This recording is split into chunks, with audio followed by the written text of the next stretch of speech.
Mr. Second. Good morning. May it please you, my lords, my lady. In this matter, I appear on behalf of the applicant appellants, together with learned friends Mr. Dye, Mr. Miller, Mr. Edmonds, and Mr. Jacob Turner. The respondent are represented by learned friends Mr. Andrew Fulton, KC, and Mark Tushingham. Deutsche Bank, we have the advantage of the presence of Ms. Anna Dilnot, whose interest is, I think, limited to the application rather than the appeal if it proceeds, but here to assist if needed. Yes. Neither the receivers in the Deutsche Bank issue appear, nor the Bank of England. Yes. As my lords and my lady know very well, there is before you today, first of all, an application that my Lord Justice Mayall's directed be heard first in the window for this appeal. And then, if we are unsuccessful in our applications for the relief we seek in that matter, proceed to the main appeal. And subject to your better view to the contrary, that's the way in which I propose to deal with things. Yes, well, there's not much point having the appeal before the application, is there? I couldn't agree more. But the application must be concluded within half a day, hopefully rather less than that. Certainly. Well, I know that the court will move me along if I'm dallying too luxuriously over any point, because I appreciate that you have done a good deal of pre-reading and that some members of the court have familiarity with this case from 2.5 years ago. Yes. It is most unusual to begin a Court of Appeal hearing with an application to vacate the appeal, but it is an understatement to say that this is an unusual case. As Mrs. Justice Cockrell said in her judgment granting permission to appeal, this is a case which can rightly be called unique.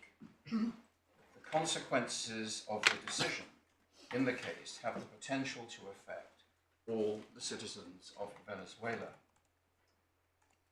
In the same judgment, Mrs. Justice Cockrell observed that the public international backdrop is not static. And that observation was correct when it was made in September 2022, and it has turned out to be an accurate prediction of more recent events.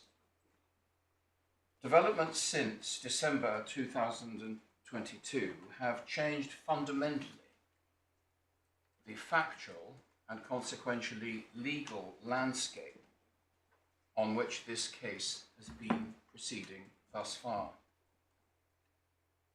There have been seismic shifts unlooked for and uninfluenced by the parties, either of them, which create complications in a case which already bristled with complication enough. I would not presume, of course, to know what my lady, my lords, how you may be struck by how matters now stand, but may I venture this headline summary of how we respectfully submit matters to bar and how the court might be inclined to view them. Where there is uncertainty over who is in charge of a foreign country, and the executive has issued a clear and unequivocal statement of recognition, the English courts always follow the executive certificate. Between the 4th of February 2019 and the 31st of January this year, there was a certificate in place which the UK courts followed, meaning that His Majesty's government, and before it Her Majesty's government, recognised Juan Guaidó as interim president of Venezuela. By a letter, unsolicited and unheralded, to Mrs. Justice Cockrell of the 31st of January this year, that certification has gone. The only clear position is that the government has expressly and directly told the court that it does not maintain the position it formerly took, And consequently, as matters stand, no one has the benefit of the government's formal recognition as president. Thus, the keystone, the central principle on which all prior steps had depended, has been removed, and the government has reverted to its usual practice, as explained in the hearing in the Supreme Court, of not recognising leaders of states and so forth. Fortunately, this position that we now find ourselves in has been catered for by high authority, and a way forward is plainly mapped. At its irreducible minimum, the issue may be expressed thus, perhaps. The key question may appear to be not to be whether a new commercial court trial of the issues as they now stand is needed, but rather when this should take place, before or after this appeal. I say that because in the result, it seems that the parties are agreed that the issues that flow in this litigation from the changes that have occurred will either be dealt with on our application before this appeal proceeds any further,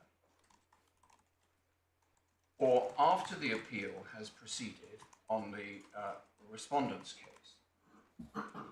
See paragraphs 22 and 28 of their skeleton argument, when the consequential matters are back before the commercial court.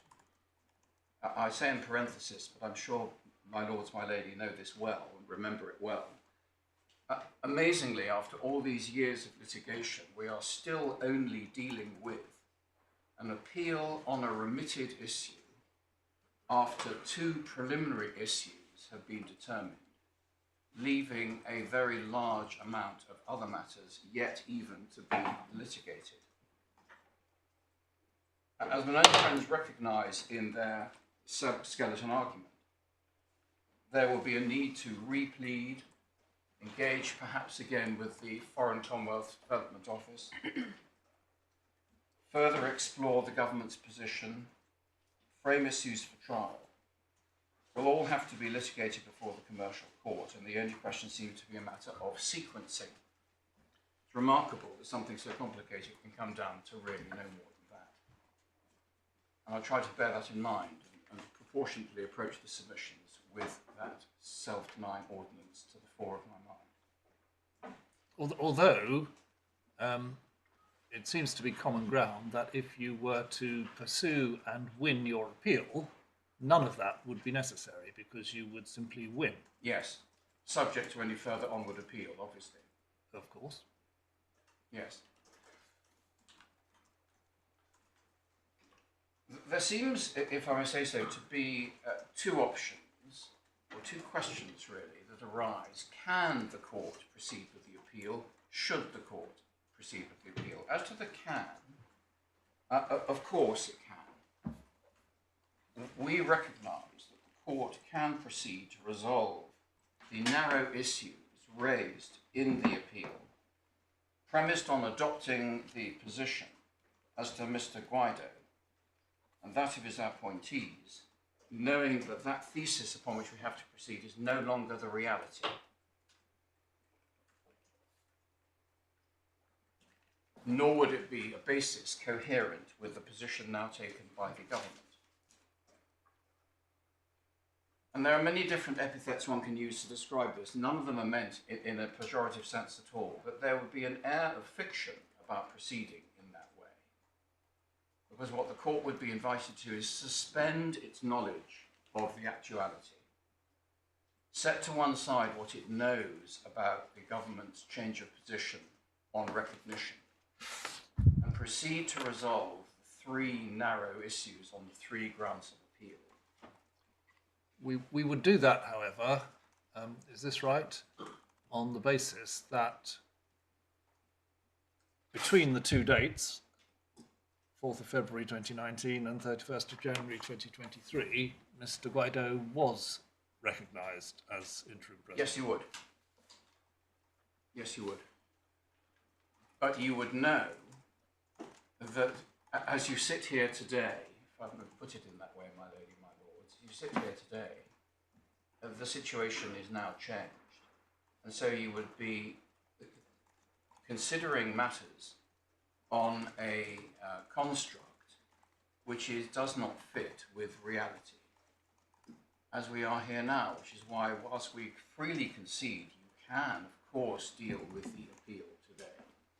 Of course you can.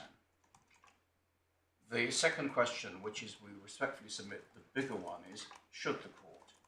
And as to that, we respectfully submit that the court should not proceed on the basis of contingencies that go to the very heart of the issues in the case. Can I say that whenever the appeal were to come back, which is the hypothesis of a stay, that it might come back, wouldn't it always be, as you would put it, on the basis of a fiction? So the whole, either this appeal is going to be heard on that basis or it isn't at some point.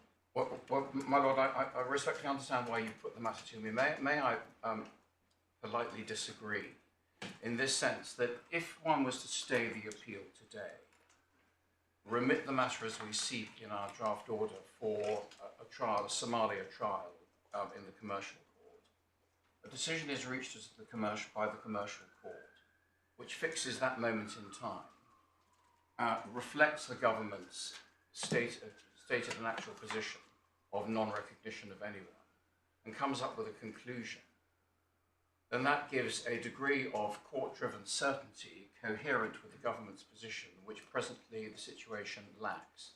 So what then happens? Well, then it depends upon what has happened at the trial. If at the trial the decision is that Mr. Maduro and his regime, and therefore his appointees for whom we act, are to be regarded, having been found by the court on the facts, to be the effective government, to use shorthand, of Venezuela, then one wonders whether there would be any purpose served by the appeal at all. So you might then withdraw the appeal? Correct. And what would you do about costs? Well, we'd have to come to costs. And, shall I deal with costs now? Because it is an issue I want to deal with, and I'm not going to lose it. So, well, unless you're going to effectively undertake to us now that you would do other than withdraw on the basis that you accept unreservedly that you would pay the costs of the appeal, then there's a purpose for hearing the appeal because it will determine that issue. Well, when we're all here ready to argue it. I quite understand that. I can't give that undertaking. That's the basis upon which so why not argue the appeal? And at least that deals with the cost issue. Well, the why not argue the appeal, which we fully understand why my lord says that, is that you would be taking the court's valuable time and resources to hear an appeal. You've taken them. These 3 days are now committed for this appeal. What are we going to do if we adjourn it? And you would have to obviously then release a judgment and take more of your time. There would then be potential onward appeal.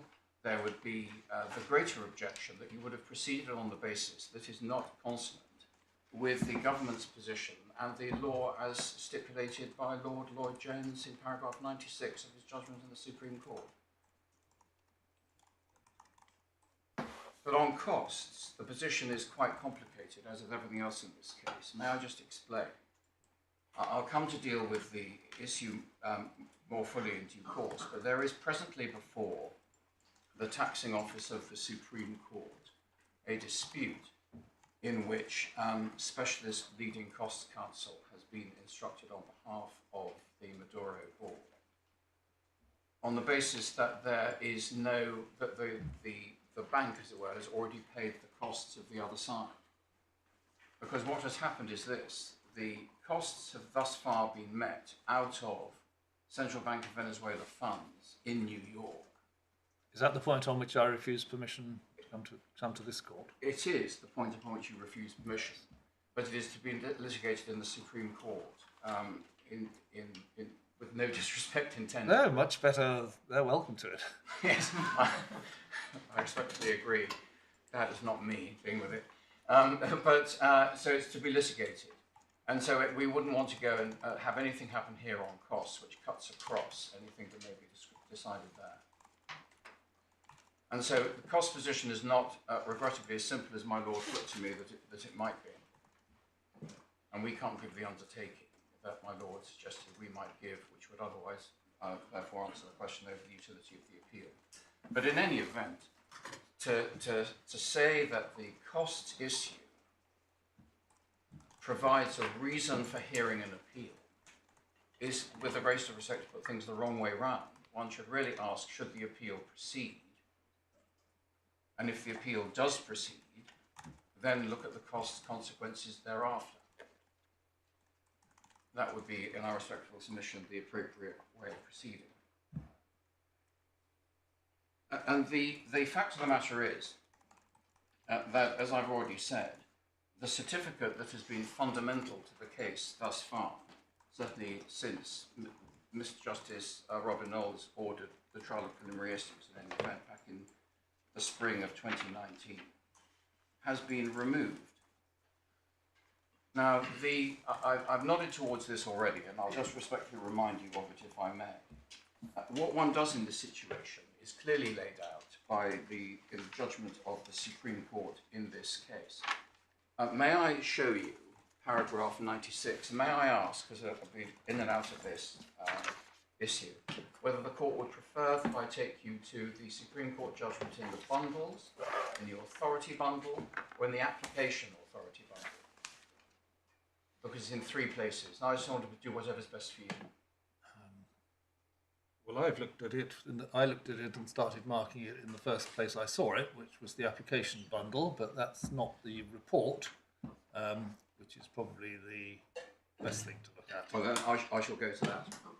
So the report is in the authorities bundle, tab 23. And if my lords have been produced in the same way, 23 is the first tab in the 3rd volume. No, not in mine. I'm so It's sorry. in the middle of the 2nd volume.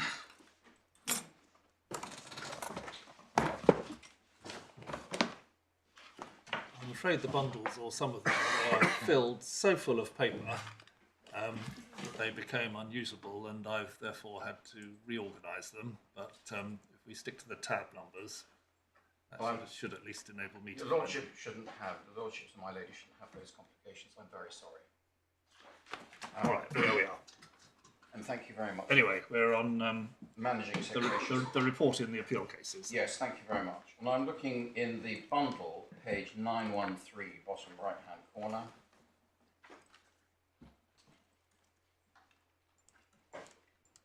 Top of the page, 5th line.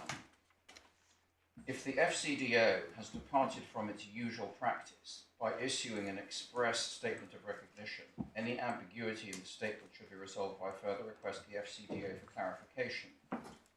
In the absence of such an express statement of recognition by HMG, the issue of recognition does not arise, and the courts are left to conduct an inquiry as to whether the entity in fact carries out the functions of a government in accordance with Somalia and Woodhouse. And therein, that sentence, we respectfully submit, lies the answer to the application. That with the recognition issue now gone, and I think there's no argument but that it has, that is the right route forward. It is as simple as that. And we submit that the neatest answer, the most appropriate answer, despite the points that my Lord Justice Phillips put to me a moment or 2 ago on the fact you've done the reading, for which we're extremely grateful, obviously, is to follow the course that may go against the court's instinct of, we're all here, we've read it, let's get on with it.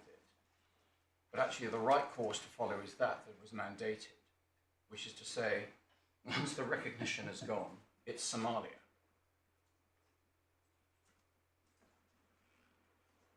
And we respectfully submit that the inquiry, if it answers the questions that we have articulated, the Guaidó Board, i.e. in Maloney Friend's favour, not ours, then the route to where we are is likely preserved and the appeal can be restored and resolved. If the inquiry answers the Maduro Board, then the appeal will be moot no need to take up court's time, and it will be withdrawn on such terms as are then appropriate. And I would just most respectfully just remind the court with respect of what one is dealing with here.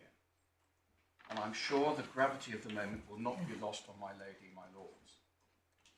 We're dealing here with the disposition of half of the international gold reserves of a sovereign state, plus the not inconsiderable sum of monies in the Deutsche litigation. In a situation where, on any view, these are funds in respect of which the court should proceed with the greatest circumspection as to the basis for resolving litigation about them. The court will have well in mind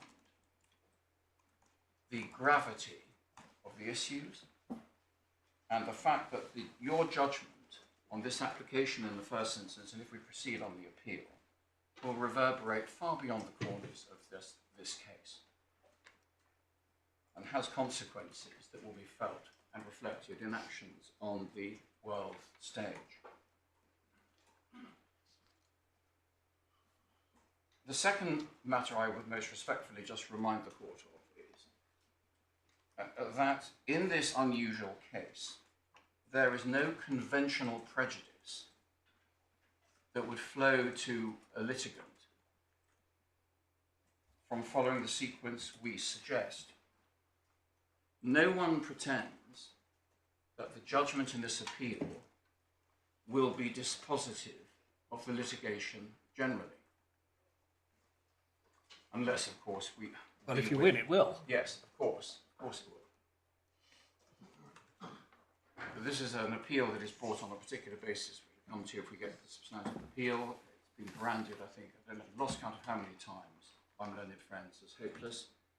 And whilst we respectfully submit it's wrong, and as I shall explain why we have good ground to argue all three of our grounds of appeal, we recognise that at times the incline is steep.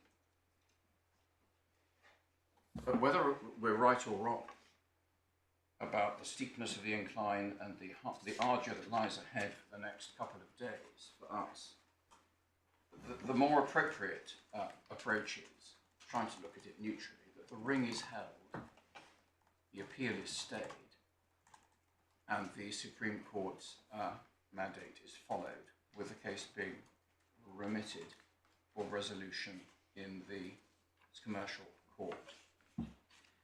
The third point I would just like to underline, please, and this is reflected in some materials that will come to you late. I don't trouble you to turn to them because I can summarise them, I think, perfectly sufficiently, unless you want to look at them, in which case I'll go there. The tectonic plates of geopolitical movement are shifting. You will have seen what is in Mr. Zaiwala's 15th witness statement in support of this application as to the events in Bogota and in Mexico and the negotiations therein. You will perhaps have seen what is said in the letter to the Bank of England by the president of the Central Bank of Venezuela, who sits behind me in court today, having come from Caracas to attend this hearing with others.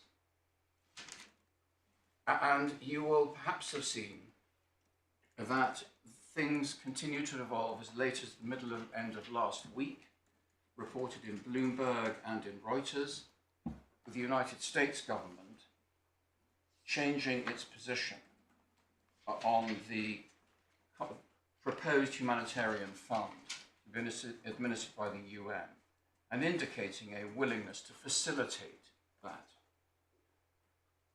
These are all happening in real time in the real world right now. And whilst they, in a sense, support what my Lord Justice Phillips put to me earlier on about effectively, well, things are always changing, so at any given point you're going to be potentially out of date. As we look at things now, sitting here now,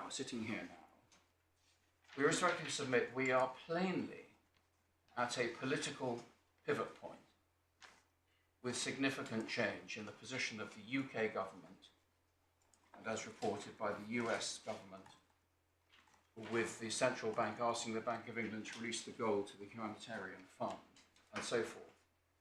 Which, whilst my lords and lady are very patient listening to me say this, and you may say, what's that got to do with this appeal? Well, what it's got to do with the appeal, I would submit, is this: it provides the context for any decision making over the next few days.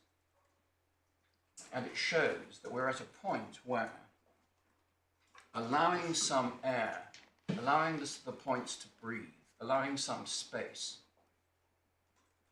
whilst inconvenient procedurally to some, and whilst, and I do mean this, having potentially wasted some of my lords, my ladies' valuable time reading in, the right thing to do is to step back.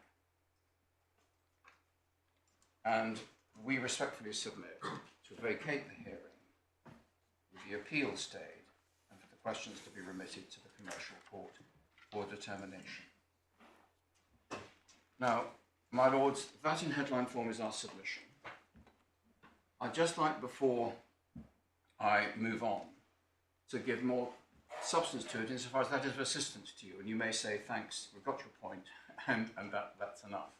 But I'd just like to emphasise, if I may, 3 short points that need to be said at some stage in our respectful submission in the course of this appeal. So I will say them with your leave now. Yes. The first is the nomenclature. It was for sensible reasons that Mr. Justice Tier mandated that our side should be the Maduro Board and their side should be the Guaidó Board. You will understand, I know, from what you have read, including the note on the first page of our substantive skeleton argument, that exception is taken to any suggestion that those for whom we appear are placemen of a regime. They are not.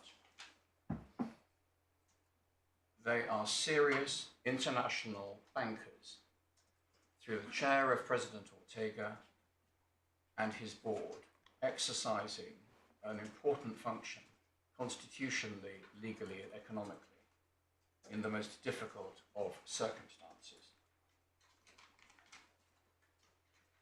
Conversely, and I mean no discourtesy, and my learned friend has heard something like this before, and I'm sure he won't take it amiss, they do not regard the Guaidó Board as having ever existed, and certainly not existing now. And as my lords will know, one of the oddities of this litigation is that you have a contest between those who are doing the job on a day-to-day basis, who are actually running the bank, actually carrying out the functions of the central bank, on the one hand, and those who are remote and don't and haven't, on the other.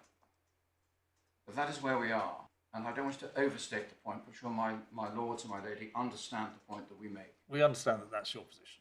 Thank you. Second point is this: there is no winning in the conventional sense to be had, in that neither party is entitled to the fruits of this litigation. Neither can make off with the gold in the Bank of England or the monies held by the receivers in the Deutsche case. It's not like that. And as I've touched on already, that those for whom we act have, as you would hope, given their position, adopted as recently as this year in correspondence to the Bank of England, a wholly measured and appropriate approach to what should be done, namely that the gold should be passed to a humanitarian fund under the auspices of the United Nations for distribution to the benefit of the people of Venezuela who certainly need it. And the third point is finality. I'm sure this litigation will end one day. Hopefully it will end through political accord and agreement being reached. But on any view, as I observed earlier on, there will be no finality through this appeal. It's not as if one is looking at a tipping point between completion and an end to the litigation and a continuation for the sake of it. One's not. because on any view, the declaratory relief that Mrs. Justice Cockrell handed down at the end of the trial was extremely limited, as you have seen, and she has expressly held over until later the really important matters of not who has authority, but authority to do what. And so one might have thought we've actually just about to approach the foothills of what the litigation is really about. I don't say that to depress or discourage. I just say it so one can calibrate the merits or otherwise of this application. My lord, my lady, forgive me. We all suffer from it sometimes. Well, it'll, yes. Mr. Zaiwala is dealing with it. Thank you. Oh, no. Very well. The structure Perhaps of our others could submission. check that their phones are on silent. Yes, I can tell you mine's off. To my children's amazement, whoever turns the phone off. But, Purity, I do apologise. There was a time when you'd get fined for that. Yes, I know. Well, the benign smile is much welcomed, but we try not to make a habit of it, my lord. There you have our overarching position. And as you would have seen from our written submissions, which I hope you've had an opportunity to consider, Yes, of course. we take 4 points. One, we have the first topic is the overall context of this case. The second is recent events. The third is the legal principles, insofar as the court needs persuading of them, although I doubt you will, with respect. Then timing and other complaints made by the Guaidó Board about our application, then costs, and then we finish. Now, my lords, my lady, I'll take this, if I may, with a celerity, which I hope is commensurate to the gravity of the issues, because the court has our point, Yes. I'm sure, already. But I must just articulate, if I may, briefly, please, a little more detail as to each of those 4 points. But I do it with an eye to the clock, with a view to finishing in about half an hour. Yes. If that would be acceptable. Yes, very well. The first thing is this, the context of the case. You will have had the benefit of reading into both the application and the wider appeal. And much of that reading will have been relevant to both this application and the substantive appeal itself. And that is because, perhaps in a reverse of the typical structural balance between application and appeals, the substantive appeal here relates to a narrow set of issues, whereas the stay application deals with matters which are fundamental to and at the heart of the entire dispute. And I make 3 points as to context. The first is this. This case goes to matters of Venezuelan politics, as well as the reception of those matters on the international plane. The question at its heart is, who is to be treated as for the purposes of this litigation as the President and Government of Venezuela? Because it is from those bodies, or that person, that both appellant and respondent claim to derive their authority to act on behalf of its central bank, not least because, in accordance with the BCV statute, it is the President that appoints the directors. These matters, as I've already said, are non-static. Second point. As I've said already, although parts of the case have been on foot for some 4 years, we remain at the preliminary issue stage. The narrow and limited parts of the case which form part of the present appeal are just a small subset of the matters which the parties have agreed to be common issues. You will have seen the list of common ground and issues in 2 places. I don't invite you to turn to either of them unless it would be helpful. Core Bundle tab 11, Appeal Bundle tab 6, pages 243 and 303 respectively. So by any view, we're dealing with a fractional aspect of this case in this appeal, amazingly enough. The stay application asks the court to step back and consider whether it is appropriate to pursue these narrow issues on an appeal, particularly when there is such fluidity around the factual basis on which everyone has acted, which directly plays into the legal issues that are now at large. The third point is the Supreme Court judgment, which led to the present appeal via the trial in front of Mrs. Justice Cockrell, required the court to proceed on the basis of a legal construct, but at least it was one then that was in harmony with the position expressed by the government. What you have now is a discordance and a disconnect between principle and reality on the one hand and legal process on the other. And without for a moment calling into doubt any of the legal principles, of course, enunciated principles laid down by the Supreme Court, more recent events require this court to take an inventive approach. Insofar as the Venezuelan political position is concerned, I don't propose to trouble you with it,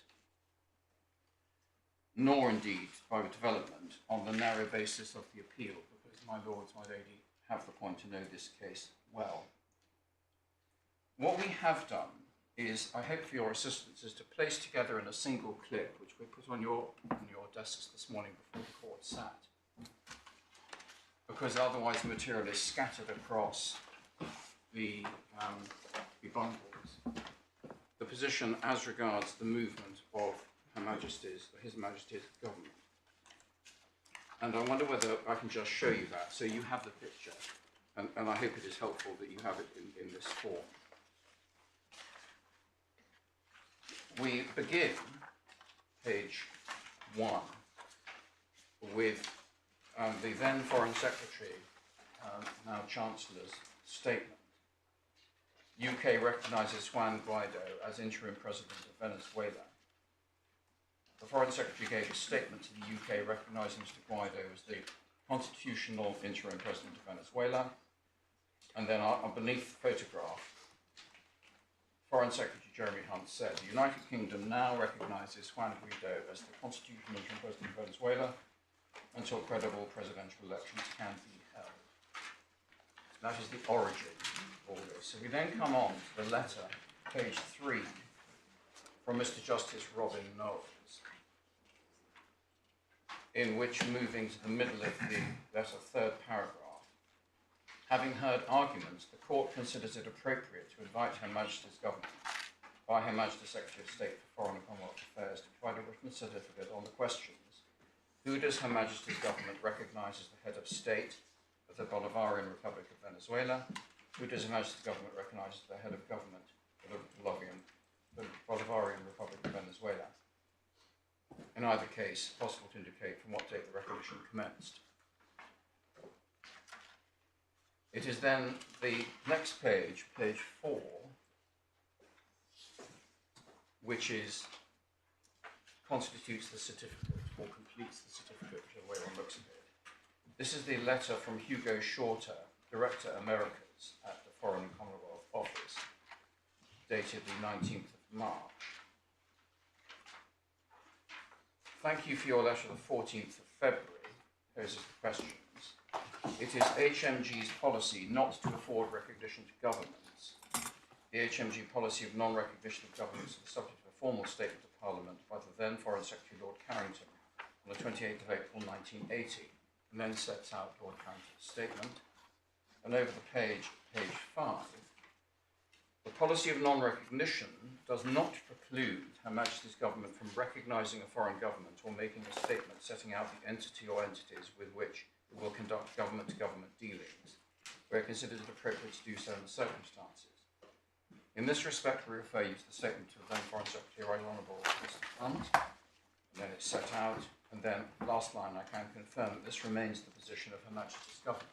So that was the position at the point when matters were before this court, before the Supreme Court, and before Mrs. Justice Cockrell. Well, the position went further in the Supreme Court, didn't it? Because I think it was Sir James Eadie gave a statement that HMG recognised Mr. Guaidó as interim president for all purposes. Absolutely. He was, he did, and he therefore endorsed and developed the certification. Yes. Then we have the change. We have the change politically, which I was not going to trouble you with unless you find it assistance to go into it, which I can.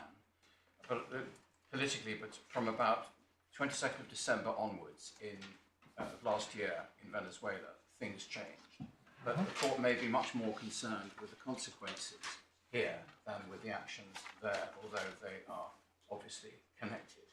Well, I think we see what HMG has said about them at Yes. page 7 of your Correct. clip, and that's probably all we're entitled to know, isn't it?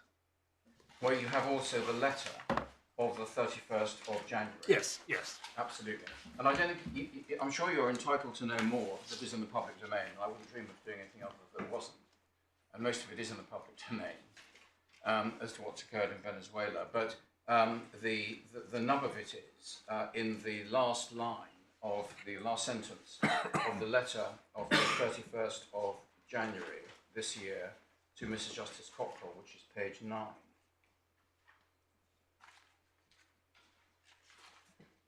And you've seen this in extract before, you may have read it in copy in the bundles. But if I may, it repays careful analysis. On the 19th of March, the Foreign Office responded by letter to an invitation from the Honourable Mr. Justice Knowles to provide a written certificate in the context of these proceedings in the Commercial Court. In his letter, the Foreign Office referred to, the statement made by the then Foreign Secretary on the 4th of February, and quotes it. 20th of March, so the March 2020 letter confirmed that that remains the government's position. We write to draw the Honourable Court's attention to a recent statement by Mr. David Rutley, published on the 12th of January 2023. A copy of the ministerial statement is enclosed with this letter. It records the National Assembly of Venezuela voted to disband the interim government and the position of constitutional interim president held by Juan Guaidó with effect from the 5th of January 2023, and that the government respects the result of this vote. The consequence of this statement is that the letter to the court dated 19th of March 2020 in response to its inquiry no longer reflects the position of Her Majesty's government. So the position is crystal clear. There is now no recognition, and that leads, we respectfully submit, to the conclusion there should be a Somalia inquiry. Mr. Lissack, obviously the letter cross-refers to the statement of Mr. Rutley. Yes, my lady. And you haven't referred to the fact that the statement also states that the UK continues not to accept the legitimacy of the administration put in place by Nicolas Maduro. Yes. That is picked up by the respondent to your application. Yes. What is your comment on that? Okay, thank you very much, my lady. I was going to come to this in due course, but in short, we make these submissions. One, the UK continuing not to accept the legitimacy of the administration is not the same or equivalent to a recognition or non-recognition, which must be clear and unequivocal. And this is not. Because, two, questions of legitimacy are legally interesting, evidentially may be useful, but not dispositive.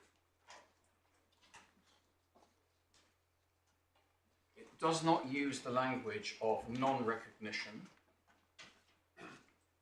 It does not use the language of recognition either as a counterpoint. So one's left in this position.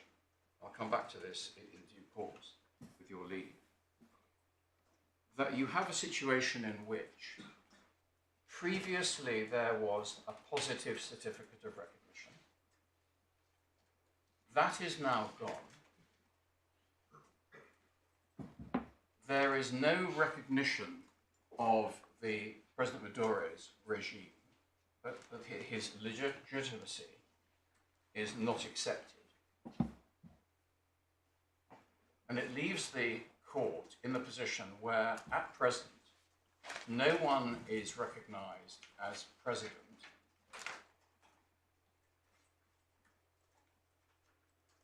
and the only positive change that has occurred on recognition is to cease to recognise Mr. Guaidó. So I'm grateful to you, milady, for reminding me of learned friends fastening on the letter. But in our respectful submission, it doesn't help. Then. I see. Thank you. Thank you.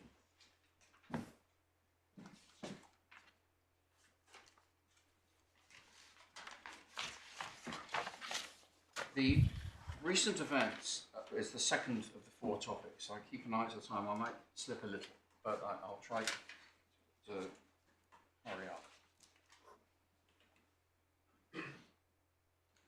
The recent events in and of themselves, whilst significant, are not necessarily dispositive of the application, which rests on the narrow legal point that I have already identified.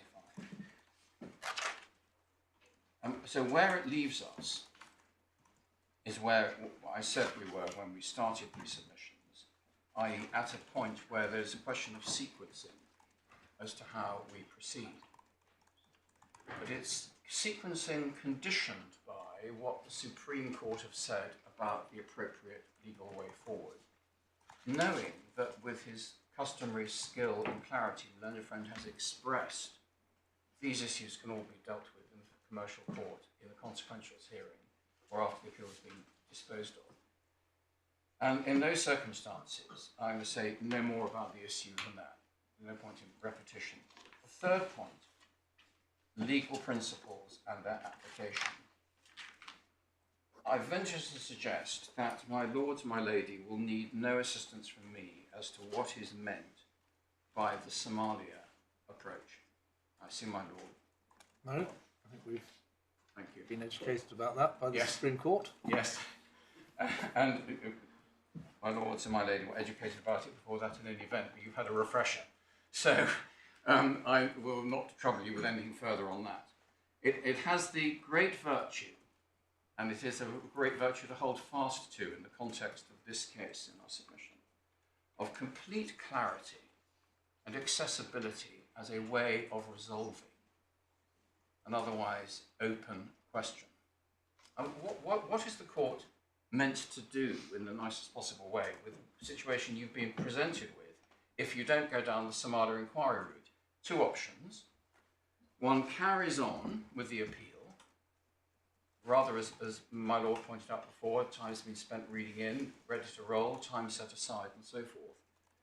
And that's all fine, but on what basis? On the basis that the court will know that it is dealing with a premise, central keystone, central facts, building blocks, call it what one will from the construction industry analogies, which just aren't the reality anymore. And is that really the right way to proceed to resolve the fate of half the national gold reserves of a sovereign state? There is, however, an order of the commercial court which has been made and is in force, which deals with the very important matters to which you refer. And it's an order that you say is wrong and should be appealed. Yes. Well, it's being appealed and should be overturned. So, and nothing that goes on with that appeal stops you from adopting the Somalia approach going forward. Nothing. So, I'm really struggling to understand why the difficulty in pursuing your appeal against an order which is in force and will continue until it's overturned. And in particular, I really don't understand how the passage you read to us from the Supreme Court decision says anything about sequencing at all in this type of situation. Well, all it's referring to is if there is not recognition, you use the Somalia test. yes. How does that help us in this position? I'll answer my Lord's two questions. One, as I said earlier on, it's perfectly possible to get on with this appeal. I quite understand that. I volunteered that, I hope, before even my Lord put it to me. Of course we can. And we recognise that from the first. The reason why it's not a good idea is the reasons I've given, which either do or don't persuade my Lord that there is some merit in the sequence we suggest be followed. I'm not going to repeat them. They either have or haven't persuaded the court that it's a good idea to deal with it in a particular sequence, which is, we respectfully submit, the right way to proceed. But as to the second point, and what one derives from the passage in the Supreme Court judgment at paragraph 96, of course it doesn't deal with sequencing. My Lord is entirely right, but it wouldn't. What it deals with is absolutes. And what you have is, you have a position in which the Supreme Court says, and I have a temerity to paraphrase, if you don't have a certificate of recognition and there is an issue that is at large, what you do is you have a Somalia trial. Now, that, of course, is the absolute position. And then if you roll that into where we are now, we have no certificate of recognition as we sit here now. And in those circumstances, what is the solution? You have a Somalia trial. And moreover, if we were to stay the appeal and send you straight to a Somalia trial, assuming that's the right next step, then that would have to be conducted on the basis that the STJ judgments in Venezuela would not be recognised, because that is the current subject to appeal binding decision which Mrs. Justice Cockrell had reached. Yes. Now that may be irrelevant to a Somalia trial, but given the sophisticated arguments that have been deployed in this case, I don't know, it may be that the status of the STJ judgments would have some relevance, in which case the Somalia trial would be conducted on what you would say, if the appeal comes back, is a wrong basis. Isn't that a good reason for determining decisively now that the STJ judgments either are or aren't to be recognised, and then either you win the appeal or you have the Somalia trial on a basis which is firmly established? Yes. My Lords, if the appeal is dismissed, then we're in the same position as we are now.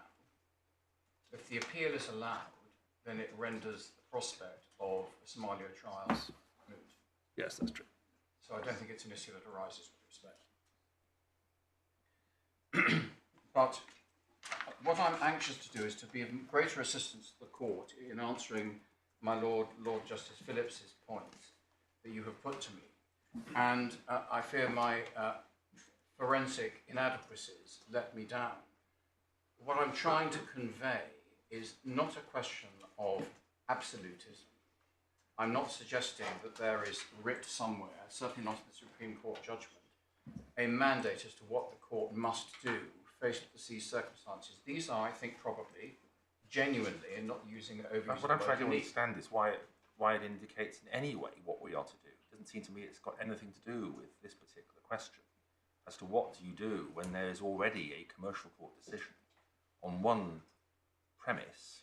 The premise then changes, Yes. which you say means there'll be a Somalia. No one can dispute there has to be a Somalia trial, given the situation we're now in. Yes. What do we do about the existing commercial court decision?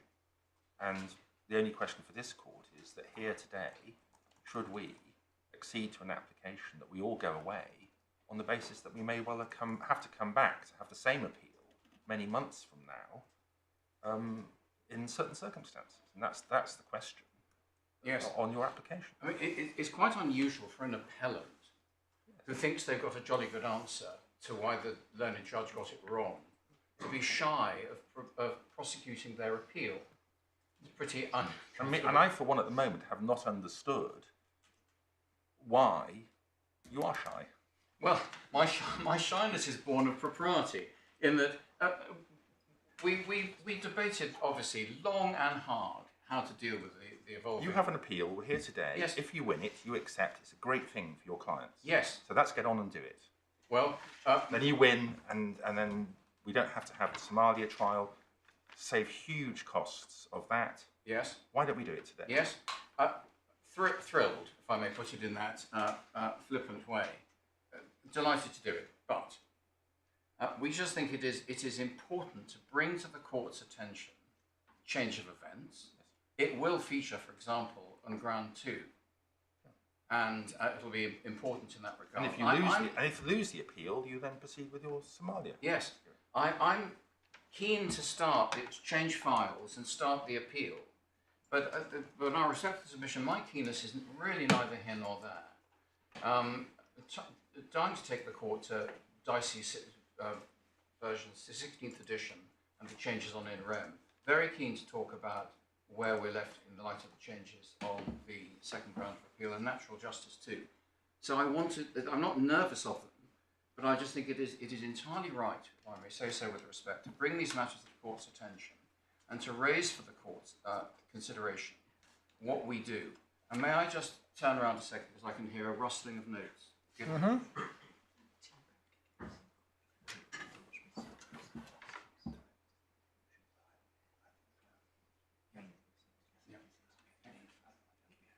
Thank you. I'm very helpfully reminded by Mr. Turner, Mr. Edmonds as well, to not overlook one of the cases that is red flagged in my own notes to bring to your attention, which is the decision of Teabag of Lord Justice Voss, as he then was Master of the Rolls, of course. And I would like to take you to that, if I may now. I'll just turn to my own note of it. Can you give us the tab number? Yes, it is tab 5.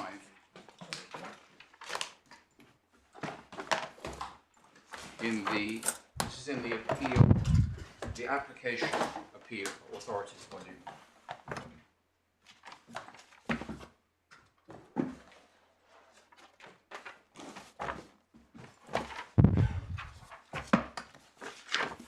I don't think it is. It's in the separate application authorities, where someone has broken my...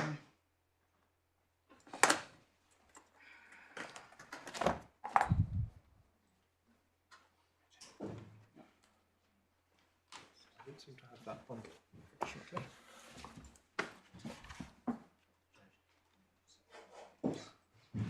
You could use mine, but it's broken. I'm sorry, Mr. Lissack, I don't seem to have brought that bundle of Oh, I'm authorities sorry. with me. Do you have a spare copy of the case? I only have it electronically. Right. May I just turn around? There's one behind you being offered, I think. I'm very Very grateful. much indeed. So I just put a tag on it. Your Lordship. Thank you very much. May Can I? I have that, please? I'll stay here. It's the easiest. Thank you very much indeed.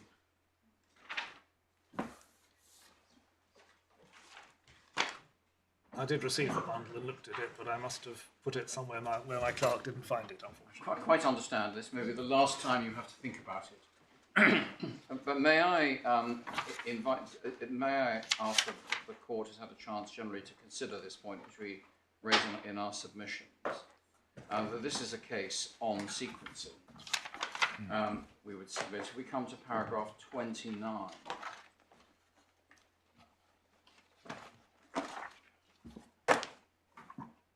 In those circumstances, the question really is what is the most proportionate and efficient in the circumstances that occurred? Ms. Holland says that if she succeeds on any of the alternative arguments, this appeal may no longer be necessary. Mr. Davis did not seriously contest that position. Moreover, there is no further evidence to be adduced before the trial court.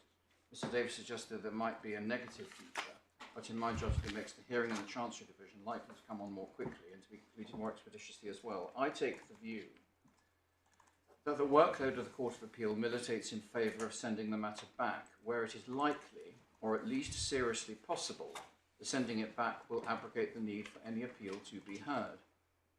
Moreover, the timing makes it highly desirable the matter is now finally resolved, since it really only concerns money now, not the final disposition of the property, which ultimately, as I've said, safely being resolved. So it is some support from high authority that when we're looking at the sequencing, and before my Lord say it, I take the point that the sequencing here may be differently adjusted because we're ready to roll and we're listed for the appeal. Before my Lord says that. And it's very specific. I mean, he's talking about the workload of the Court of Appeal at a time when there were long delays in getting appeals on. Yes. That's not a factor here at all. Not only are there not long delays, if we're against you, the appeal will start in about 10 minutes. Yes. Well, that's a joy for us all. Anyway, it is some authority that deals with the issue of sequencing and what is most desirable. My Lord, the fourth topic, timing and other complaints. I must just say this, I think, that the suggestion is that we, for the Maduro Board, have somehow lost enthusiasm for our appeal, held back making this application, brought it on at the last minute, and seeking some forensic advantage. None of the above applies. We are captive of circumstance as much as anybody else is with the events that have occurred. Yes. And there is no litigation advantage to us, indeed, on one view, really quite the contrary.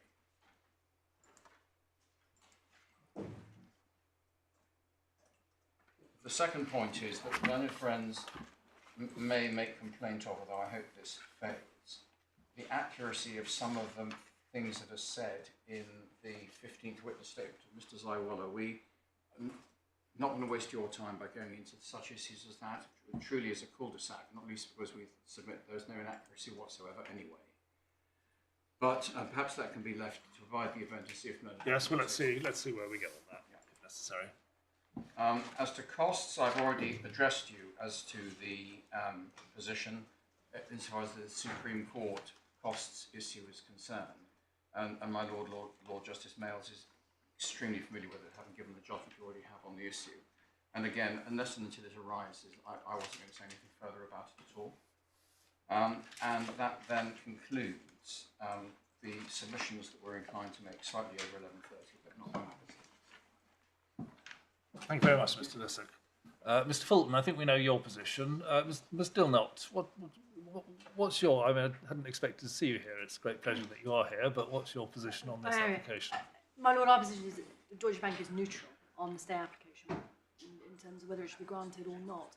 Deutsche Bank's only interest was if this court was in any way laying down today something which would dictate the future shape of the proceedings, given how long they've been going on and how much it costs, because Deutsche has been indemnifying the receivers. It may have an interest if its interests were substantively engaged. We didn't expect that to be the case, but there has been on occasion with this case where they have been, and we've come to it as a fait accompli after the event, rather than being able to engage with it live, as it were. So, but unless something of that ilk arises, we had nothing of substance to say on the matter. Right, thank you very much. We're going to rise. All right.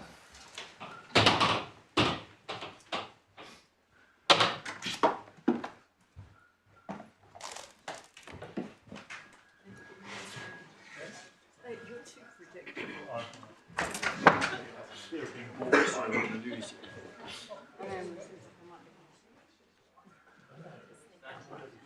Why not? Leg it. Yeah. Yeah, go on.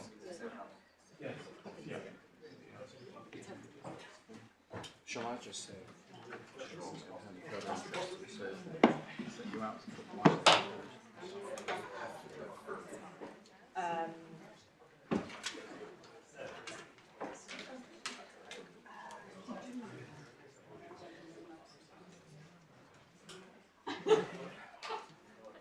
Exactly. We're pursuing a thing that, aren't we?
No, no.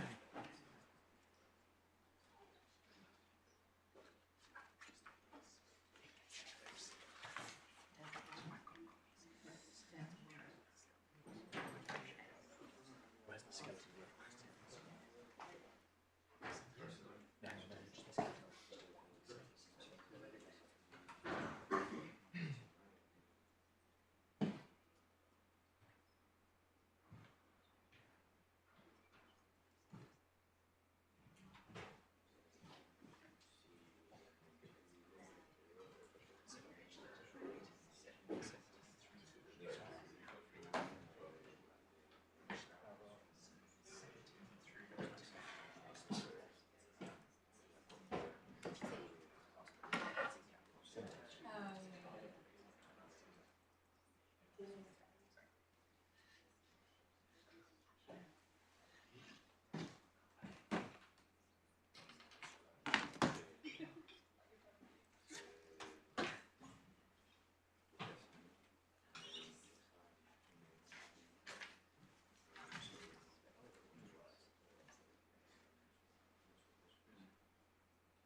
Richard, just on side.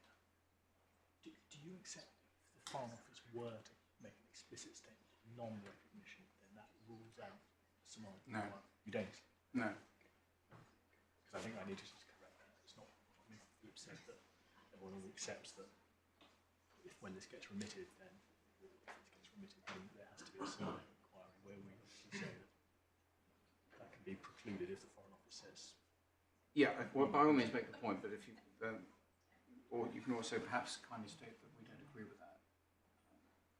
Yeah. Okay? Yeah.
We refuse the application for a stay for reasons which will be given in full later in our main judgment. In brief, however, if the appeal were to succeed, that would be decisive of the litigation as a whole in favour of the Maduro Board. And as ever, I use that phrase knowing that it is somewhat loaded, but simply for the sake of convenience. The appeal is prepared and ready to proceed. Time has been set aside to hear it over the remainder of today and the next 2 days, if necessary. And it is our view that the most convenient course is to hear and determine the appeal, which Mr. Lissac recognises we have the power to do. There is, it seems to us, no prejudice to the appellant in taking that course. If the appeal succeeds, that will be, as I've said, an end to the litigation. If the appeal fails, then it will be open to the appellant, the Maduro Board, to pursue whatever arguments are open to them in the light of changed circumstances. So we will proceed to hear the appeal. Oh, just before we do, could I ask for the Guaidó Board's costs of the stay application in any event and irrespective of the outcome of the appeal? Mr. Lissac? I wonder whether we might deal with costs at the end globally. I only say that because I would like to take some instructions on this and have a conversation with a learned friend about the cost position between the parties generally. I'm perfectly happy to deal with it. Yes. We'll deal with it at the end, but Mr. Fulton can remind us then about his submission Yes. that he should have the costs of this application in any event. I'm great. Could I just make one very short point of clarification? My Lord Justice Phillips made the observation that it's accepted that if this has to go back to the commercial court, then there will need to be a Somalia inquiry.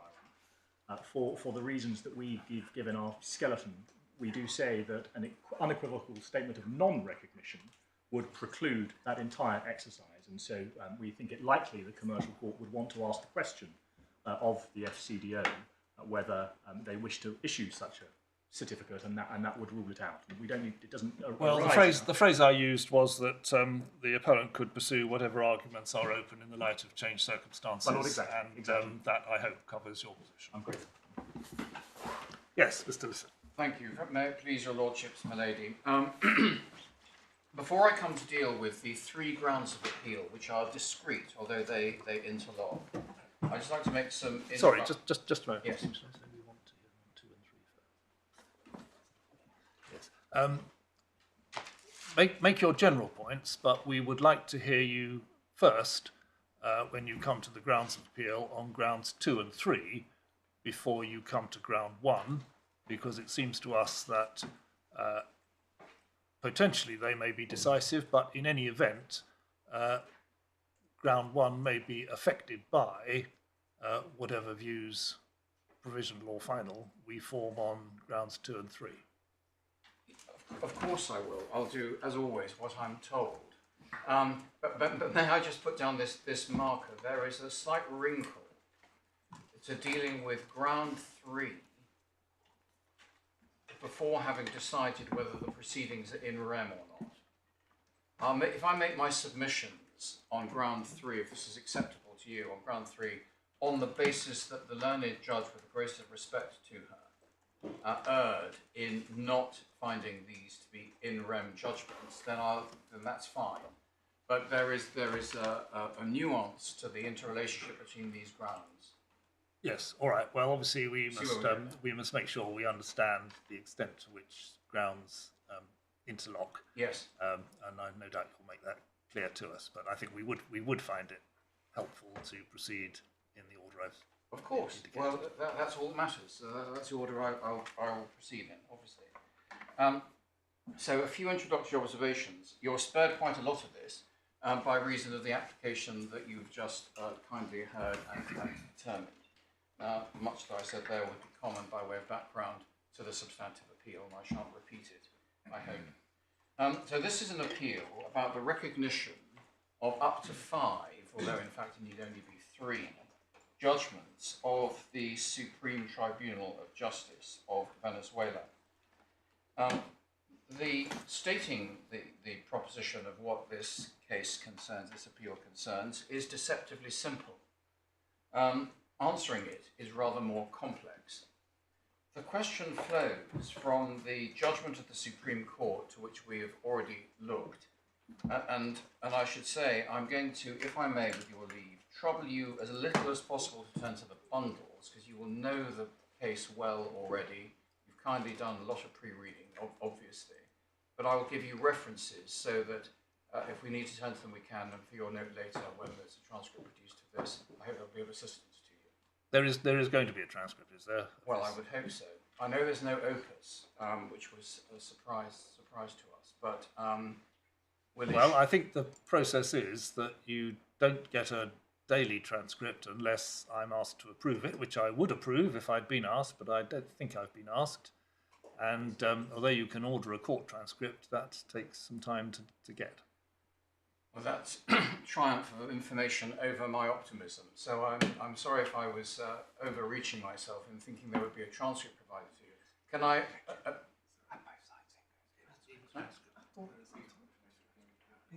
Has it been agreed? All right. Yes, I received. Oh well. Yes. Oh, did I approve it? Perhaps I did, and I've forgotten. Yeah. All right. Well, that's all. That's even better. Thank you. So my optimism is restored. Thank you very much. Thank you, my lord, for having approved it. Anyway, as I was saying, I'm going to try not to trouble you by taking unnecessary time over turning to passages you know well or have read in skeletons and so forth. But if I'm taking things too lightly, you'll tell me, I know. So the question that was posed in the Supreme Court, that was the remitted issue, and therefore now the genesis of this appeal, was this, and for your note, its authorities, tab 23, page 942, paragraph 181, sub 3 of the Supreme Court judgment, whether, and if so, to what extent, the Maduro Board may rely on judgments of the Venezuelan Supreme Tribunal of Justice, to which recognition or effect should be given by courts in this jurisdiction in accordance with domestic rules of private international law and the public policy of the forum. That was the question that the Supreme Court remitted and Mrs. Justice Cockrell tried. Whilst a simple question, it is set in the context, as the learned judge rightly recognised, and more than once referenced during the course of the trial and her judgment, that this was raised issues of enormous gravity and complexity. The context of the wider litigation, well known to the court, not least from what we have just listened to through the application, is extraordinary. Its procedural history is most unusual, and it's set in the context of fast-changing facts. The context for the appeal also deserves emphasis. It raises a duo, perhaps a trio, of what may be thought fascinating issues of law, including requiring the court to consider whether the constitutional decisions of an apex court of another jurisdiction were made without adherence to the necessary requirements of natural justice. The whole concept that courts in this jurisdiction can and should sit on the decisions of the constitutional chamber of another country's apex court only has to be stated for the gravity of it to be felt. And of course, one is dealing with huge value, even by the standards of commercial court and this court, and the litigation that we all become, in one way or another, familiar with. It is interesting to note contextually, but I don't trouble you to turn to it, that one of the documents that came late to the court in the additional materials we provided last night was the report of the Special Rapporteur of the United Nations as to the impact that the international sanctions had had upon the people of Venezuela. And it makes, poor, painful reading in its introduction and then in paragraph 84. The reason I mention it is this. There is a lot of name-calling between the parties and never between learned friends or those instructing us and ourselves. And I just want to take the heat out of it by just stating this. Obviously, and you'd be disappointed were it otherwise, you will hear none of that sort of stuff from me. But it is right to recognise, as we sit here in London, with all the advantages that that confers, that we're talking about the disposition of assets which will have a direct and major impact for good on the people of Venezuela once they are released from their stasis in which they presently reside. And again, as you know, it is the Maduro Board's position, as put in writing to the Governor of the Bank of England very recently, as you would have seen from the application materials, the right course is for these monies to be, these reserves to be sent into the safekeeping of the United Nations Humanitarian Fund, which the American government have recently indicated may not be as problematic as once it was thought. So I leave that sort of jury point there, but I mention it for context for the analysis of the legal questions to which I will shortly turn. But there are two things which this case is not about, this appeal is not about. I want to sweep them away. First, whether the judgments under appeal are, if recognised, quashing decisions, or indeed, so far as the Maduro Board is aware, having reviewed the Guaidó Board skeleton, anything that is said to be specific to the individual STJ judgments themselves. This will matter because of the otherwise wearisome necessity, so I'm still uncertain how it would handle forensically, to take the court to some quite patchy translations of judgments delivered in a different regime and context of which all of us are perhaps more familiar. But obviously I speak of my own shortcomings and not the court's in that regard. And the tedium that may come from me trying to explain what is meant by a word here and there. So as you will, to spare that, I tell you that I think there's no issue over the precise terms of any of the individual judgments. And when one comes, as we will, especially your invitation rather promptly, to the question of severance and severability of the judgments, there are schedules prepared for the trial that are in the bundles before you that point the way to an analysis of each of the now 3 judgments upon which this appeal hinges, and should spare you having to delve into the minutiae of the judgments individually themselves. I am prepared, in all senses, to do that if we have to, but I hope not. I don't think there's any issue on when one particular judgment says about one particular line. It's a matter of principle, as one would hope. The second thing this appeal is not about is about whether the STJ is a sufficiently independent and impartial tribunal to produce judgments capable of recognition. The Guaidó Board at trial expended a huge amount of energy, as the learned judge remarked in her analysis in her judgment, on seeking to prove a lack of independence and a partiality. And in that regard, they came up short against the measure of the requirement of cogency.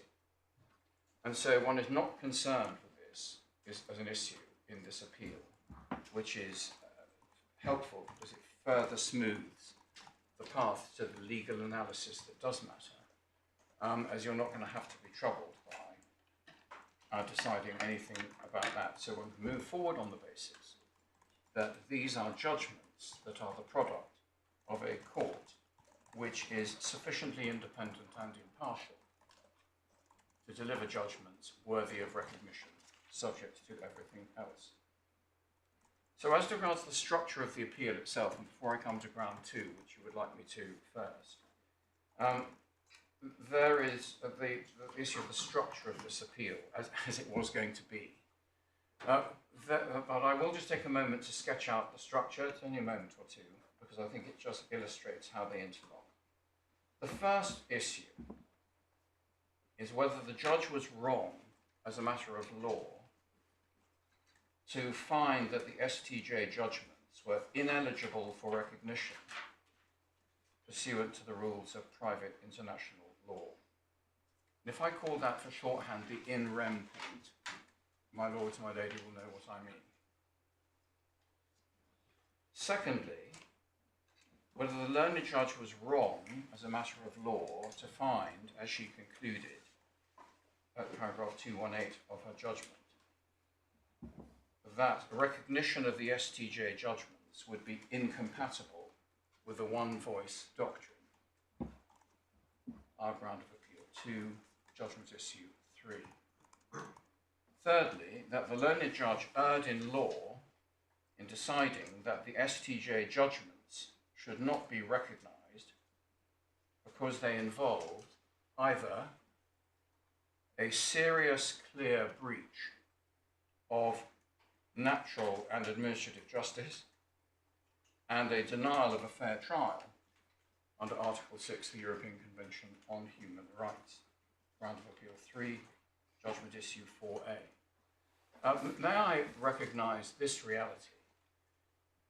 If we don't win on all 3 grounds, we lose. And so, whilst of course I will follow the court's preferred structure and come directly now to ground 2, ground 1 is of importance to us as laying the foundation, not least for the approach to be taken to natural justice under ground 3. But I will turn now to ground 2. There are 2 parts to our appeal on ground 2. The one voice ground, if I can call it that. So in rem is 1, one voice is 2, and natural justice 3. The first submission that we make is that the holding in respect of one voice has been overtaken by events. And as the court deals today with matters, it should do so cognizant of what has occurred, which we have debated extensively already this morning. Your lordships and ladyships' tolerance of our application to stay. And then if you are against us on that, we respectfully submit the learned judge made 2 errors. First, her starting point and holistic consideration of the Supreme STJ judgments, and second, the severability, which, as she said, her approach, the holistic approach that she took to analysis of the judgments, rendered futile argument that we renew now before this court, that the judgments are severable. So I shall call those our primary secondary submissions, and I shall take them in turn. Our primary submission, therefore, is that this ground of appeal is now rendered moot in light of recent events.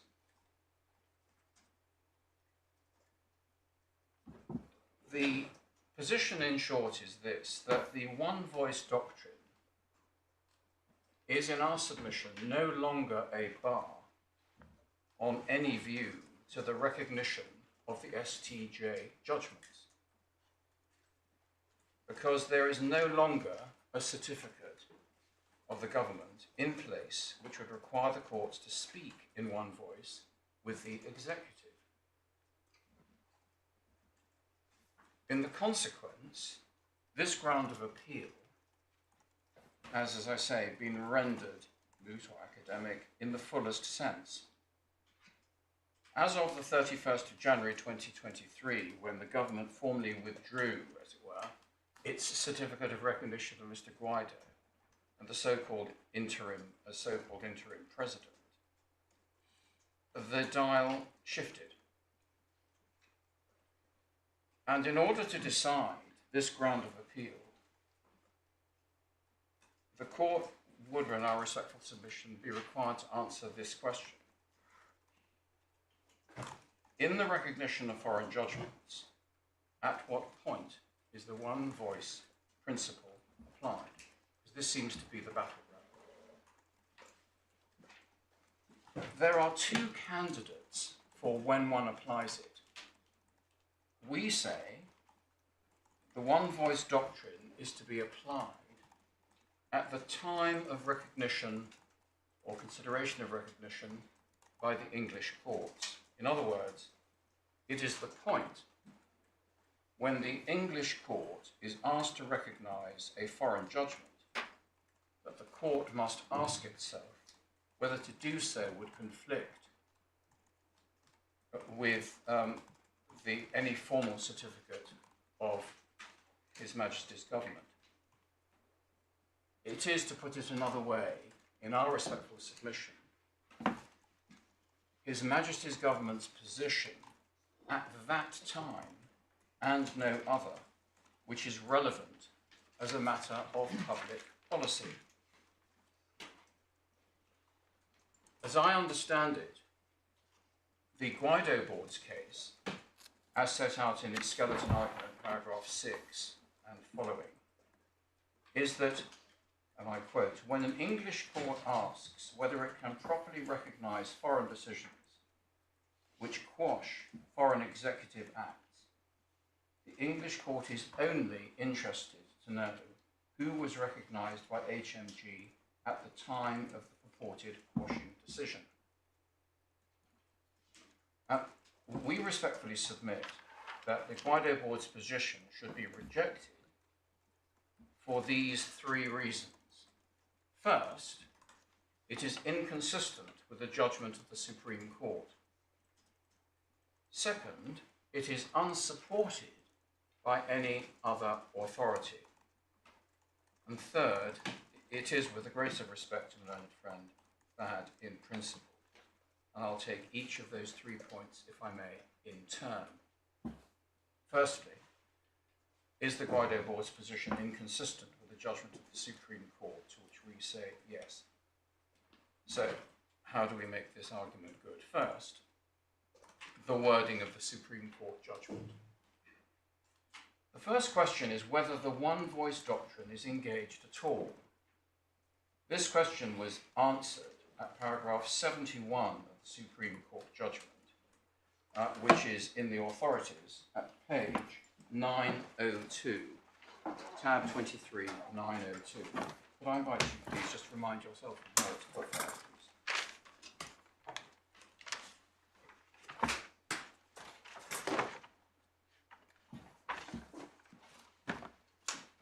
And I'm conscious that this is well thumbed, so I shall take this lightly. Lord Lloyd Jones stated that the statements which give rise to the one voice policy are executive certificates. And again, over 4 pages, at page 906, paragraph 79, he refers to an express statement of recognition as engaging the one voice doctrine.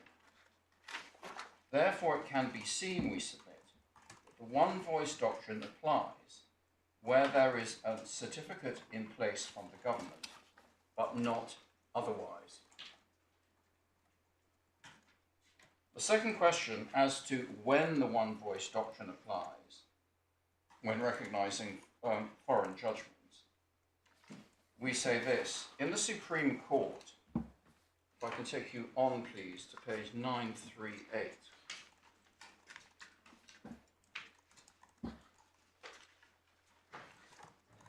And paragraph 170. Lord Lloyd Jones explained that where His Majesty's government has made a formal statement of recognition, the one voice doctrine means that certain, and then picking up the words in the judgment, judicial decisions cannot be recognised or given effect by courts in this jurisdiction, because to do so would conflict with the view of the United Kingdom executive. Similarly, at 177, one comes on to page 941, and looking at the end of that paragraph at letter D on the page. Lord Lloyd Jones said, in recognition of, and no recognition or effect could be given to a judgment of the STJ if and to the extent that to do so would conflict with the recognition of HMG, Mr. Guaidó as the interim president of Venezuela. The words used twice, to do so, which Lord Lloyd Jones used in both paragraphs, clearly refers back to the act of recognition in our submission. The conflict which his lordship warns could arise would be as to between the court's recognition and the view of the executive at the time of such recognition. And in our submission, it is clear from both these passages that Lord Lloyd Jones envisages that the court should have regard to the view of the executive, etc., shorthand, at the time recognition is sought. Second objection to the Guaidó Board's position is this. The Guaidó Board's position is unsupported by any other authority that they have thus far pointed to. Although the Supreme Court's articulation of the point ought in our respectful submission to be sufficient, and it's not a point that gains dramatically by being repeated, I've stated the point and that's it, for better or worse. But given where it comes from and its proximity to the issues now before the court, it is obviously, in our respectful submission, sufficient to dispose of the prior argument. The Guaidó Board seeks to cite in support of its argument in the footnote two alleged authorities for its proposition that the one voice principle to be applied at the date of foreign judgments rather than the date of enforcement. And those two cases, neither of those two cases, on analysis, neither support the Guaidó Board's position. Indeed, neither of those cases is concerned with recognition of foreign judgments at all, which is not a promising start for the proposition that they support one's argument, if I may say so. The two cases are not ones I need trouble you to turn to, not at this stage in any event, we'll look at them later, are Gidnia, the case about the change of government in Poland, in which Lord Justice Cohen and Lord Denning gave two judgments. And then slightly more recently, a couple of years later, the Chile case in the Privy Council from an appeal from Hong Kong. Neither, as I say, support the submissions that Learned Friend seeks to make as to the timing at which one asks and answers the question about recognition and public policy and so forth. One voice. The third point... Isn't the relevant question whether Mr. Guaidó was president of Venezuela at the time of the events in question, in particular the STJ decisions? And so far as that is concerned, I thought you accepted earlier that when we were dealing with the application, that the effect of the various communications from the Foreign Office was that he was to be treated as president between 2019 and 2023. Yes. In which case he was president at the time. Yes. But to the extent that the STJ decisions say he wasn't, then if we were to recognise them, we would be conflicting with what the Foreign Office has said. I mean, that's how Mr. Fulton puts it. Absolutely, and I agree.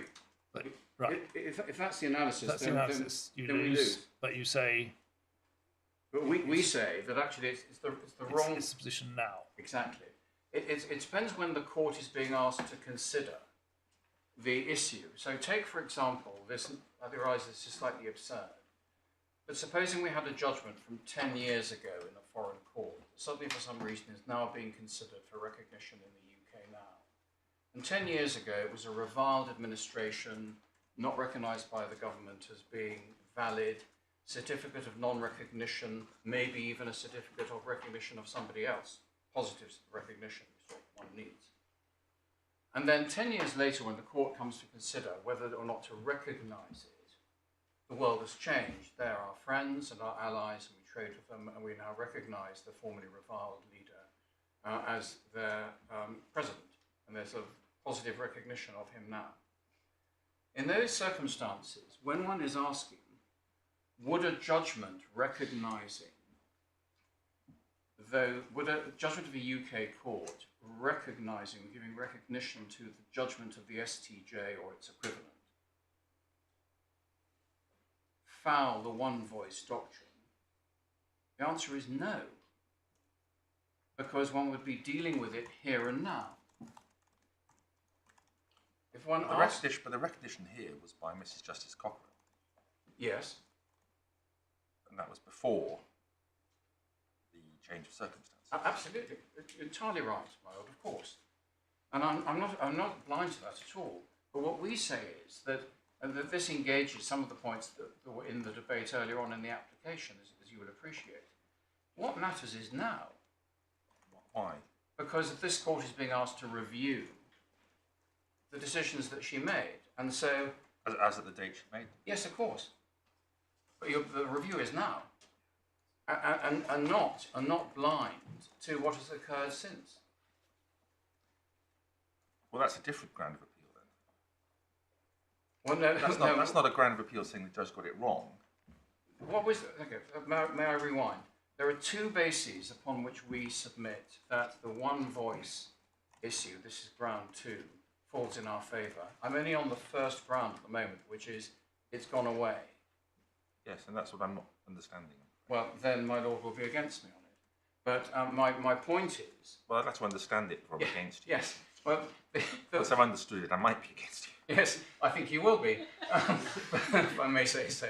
But in all seriousness, what we say is that the court is, of course, on an appeal, reviewing a decision made previously by the judge on the facts and law, facts as she then had them, law as applied. Fine. By that measure, if that is the measure, if the question is, do we, the Court of Appeal, in late May 2023, think that the judge got it right in 2022, then that is one question, which you've asked and answered, subject to my second argument on one voice doctrine, which I haven't come to yet, which is the one that one might be expecting. If the analysis is that you ask and answer the question as at the date she decided it, blind to whatever else has happened since because it's not relevant, then we will lose. But our submission is that is the wrong approach. But the right approach is to say, because everything else, it just becomes unreal, that what one should be doing is saying, does this element of the judgment still stand in light of the fact that since the judgment of the judge in the court below, the rug of recognition of one voice has been pulled from under us? Is the court to deliver a judgment on these matters of great moment with no reference to how things have now changed? Test it perhaps this way. Were the learned judge being asked to decide this issue now, the structure of her judgment, and we eventually suggest the result, would be completely different. And so it is not the business we would most respectfully submit to this court, for the courts of this jurisdiction to engage in determining litigation on facts that are no longer at large in the real world. It's not as if this is a matter of controversy. There is no doubt whatsoever that the recognition has gone. There's no doubt, therefore, whatsoever, that if everyone was being asked to consider this matter afresh now, when we faced with a position in which there is no recognition, and so when one looking at the one voice doctrine, the contours of the argument shift completely. In fact, there really wouldn't be one, because you'd have to go off to a Somalia trial. So in our submission, the timing, as I said earlier on, is the critical issue. It is when the court performs the exercise. As I freely admitted and conceded, and I do again for clarity, if you are against me on when this exercise is performed, then subject to my second ground of appeal on the second aspect of ground 2, we lose. And I don't pretend otherwise, but that is because we're asking and answering, in my respectful submission, the wrong question. So, we respectfully submit that the Guaido's position, which is the Guaidó Board's position, which is much more akin to what my lord was putting to me, is bad in principle. This is the third heading of criticism we make of it. We submit that the Guaidó Board has found no authority that supports its approach on the timing of the one voice principle being analysed. And that is because there is a lack of rigour in their argument.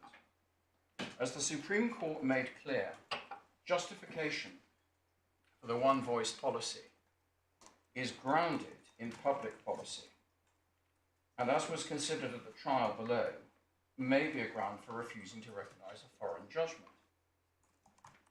As Lord Lloyd Jones observed in paragraph 170 of the judgment to which we have already looked,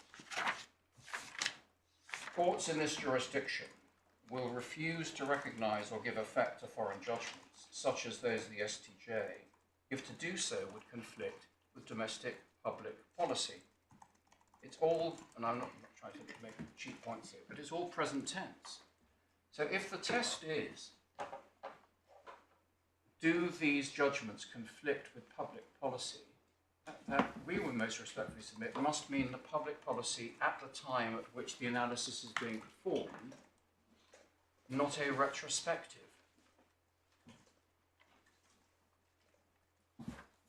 The public policy of the forum, he goes on, will necessarily include the fundamental rule of UK constitutional law, that the executive and the judiciary must speak with one voice on issues relating to the recognition of foreign states, governments and heads of state.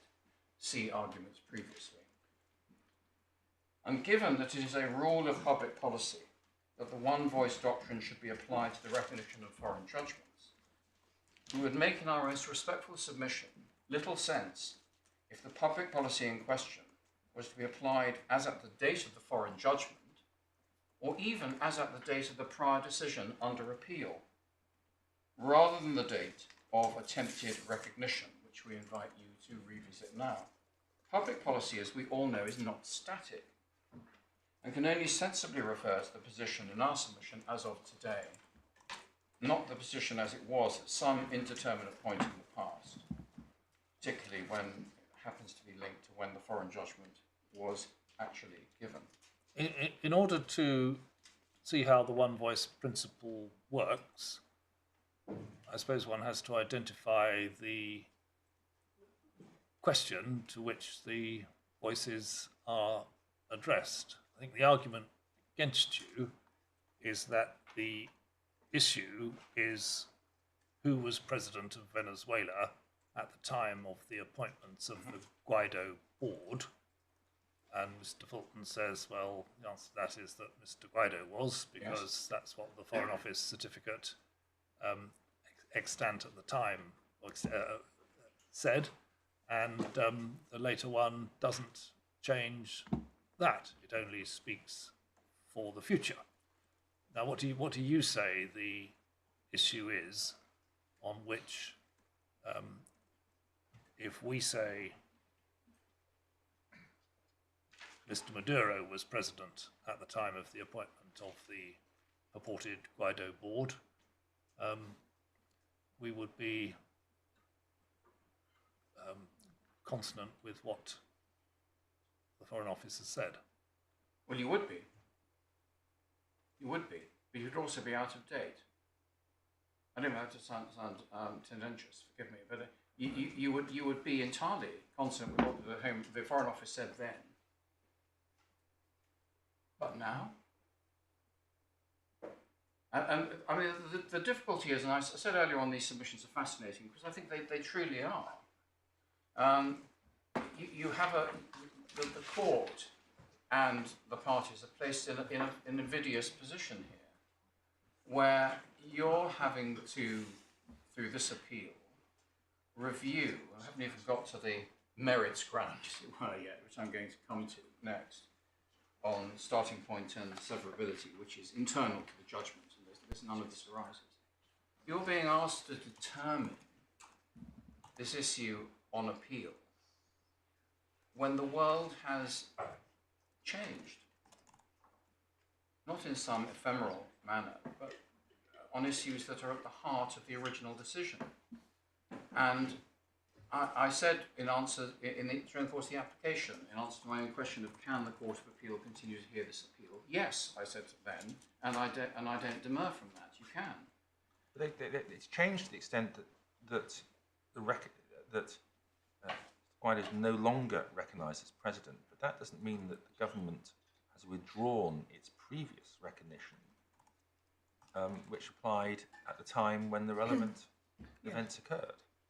So I still want to understand on what basis you could make any sensible decision if events going forward could always undermine what were recognised acts in the past. Well, I quite understand what my Lord says and don't in any sense disagree. But what I would say is this, that one is dealing in this case with circumstances that have no equivalence in any other case that any of the parties have so far found. And the situation is, I think, unique, and the proper use of the word, where you have a change of the position of the government, which is the pivotal point so far as the Supreme Court were concerned. What is the government position? It's this, therefore we speak with the same voice. When that's all now gone. Now, But it hasn't, because the government has not changed its position as to who was president in 2019. No. Now, if they had said,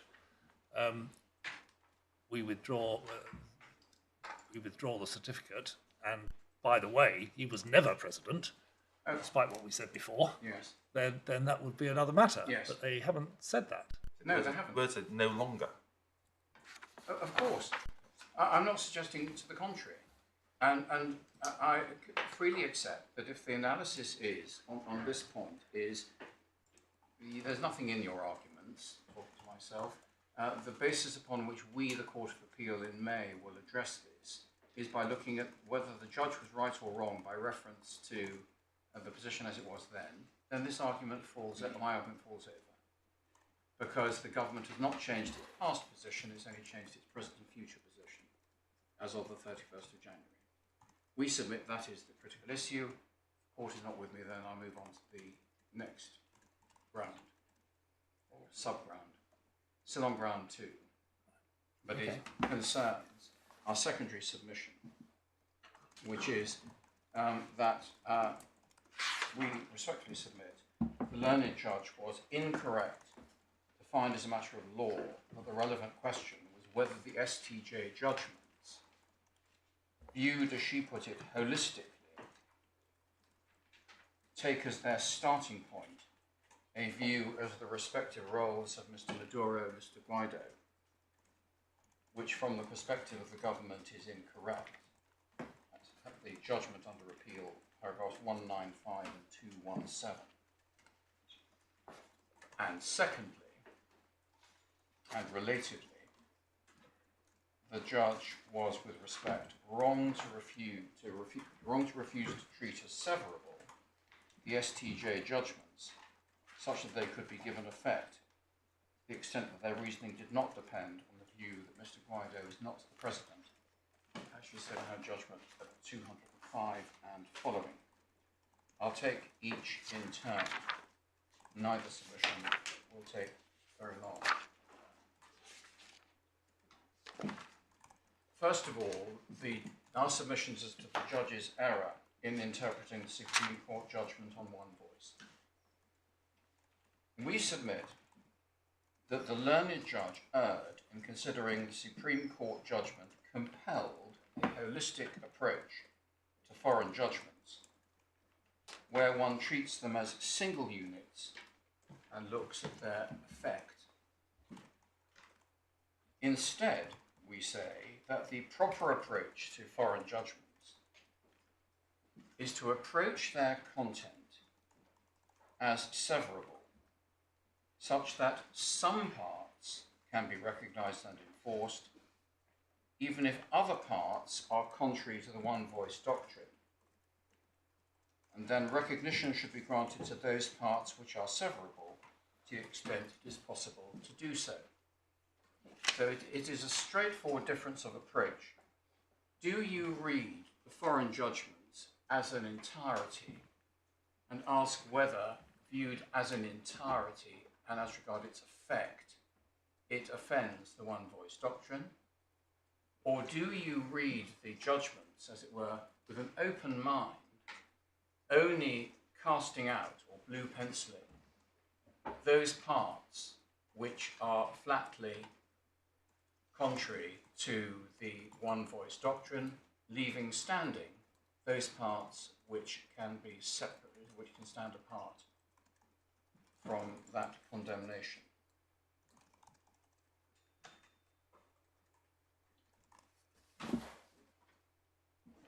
In anticipation that I might be asked, how can you sever a particular part of a judgment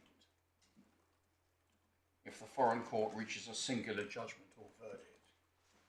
May I preempt the question by answering it? The answer would be, is the non-recognition of Mr. Guaidó as president a necessary part of the reasoning supporting a quashing conclusion within a relevant judgment? If not, then the conclusion should stand.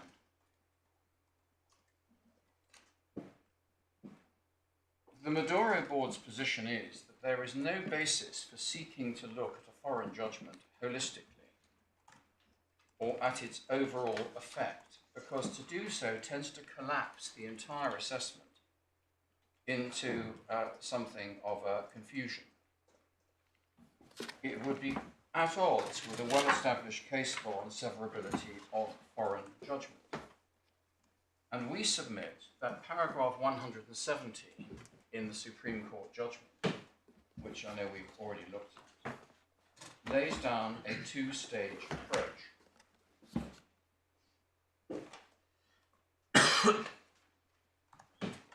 If I can invite you to turn back to it, it may be helpful. It's page 938, I think is the last paragraph, last page before that. We submit that these words retain careful reading. It is important to note, however, that the public policy of the forum will necessarily include the fundamental rule of UK constitutional law, that the executive and judiciary must speak with one voice on issues relating to the recognition of foreign states' government and heads of state. As a result, as I read before, if and to the extent that the reasoning of the SDJ leading to its decision that acts of Mr. Guaidó were unlawful and nullities depends on the view that he is not the President of Venezuela, those judicial decisions cannot be recognised or given effect by courts in this jurisdiction, because to do so would conflict with the view of the United Kingdom executive.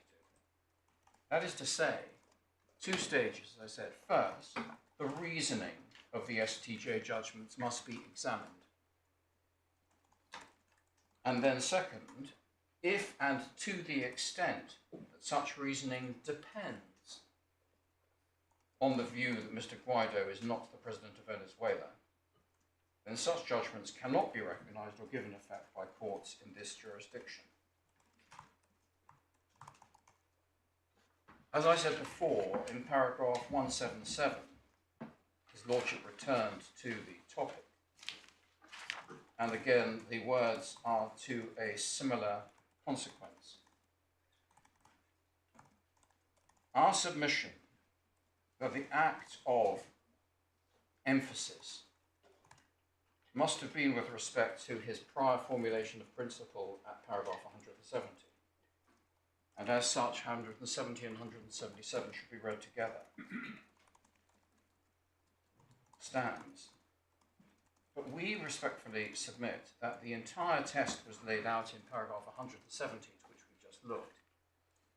2 stages, reasoning, and then to extent and dependency. And 177 was not intended to change that. 177 may be simply a paraphrasing or summary or reference back to what has been said in the prior paragraph. By contrast, the learned judge considered that 177 materially altered the position, which is something with which we respectfully disagree. We say that the introductory wording of 177 makes clear that Lord Lloyd-Jones was not seeking to amend or in any way broaden the effect of the one-voice doctrine. Instead, he was merely seeking to repeat, in short, what had been said earlier. The reference in paragraph 177 to recognition or effect was not intended to introduce a new substantive element test. Rather, we submit that Lord Lloyd-Jones was simply referring to the 2 ways in which foreign judgments may be given force in English law, i.e. recognition or enforcement, the effect being synonymous with the latter. As I've mentioned in the submissions already, my lords, my lady, at 177 of the Supreme Court judgment, Lord Lloyd-Jones held that the one-voice rule of public policy applies if and to the extent the reasoning depends on the view of Mr. Guaidó as president. And so we submit that what is happening there is that His Lordship is laying down a sensible and nuanced test which enabled severability based on close attention to the foreign court's reasoning, as opposed to the broad brush and somewhat impressionistic view of the effects of foreign judgments, as proposed with respect by the learned judge. We would further submit. Sorry, can I just Yeah, please. understand what the judge was saying? It was clearly her view that the 2 aspects, or the 2 lines of reasoning within the Venezuelan judgments could not be disentangled. What I'm not clear about is whether that was simply based on her own reading of the judgment. She says she accepted the submissions of the Guaidó Board, but also at paragraph 7, she says this was the way that the point was put to Professor Brewer Carrillas, the Guaidó side's expert. Yes. And what was put to him was that there were 2 separate causes, 2 separate lines of reasoning. But she doesn't say what his answer was. Was his answer that you can't disentangle them, or was it that you can disentangle them?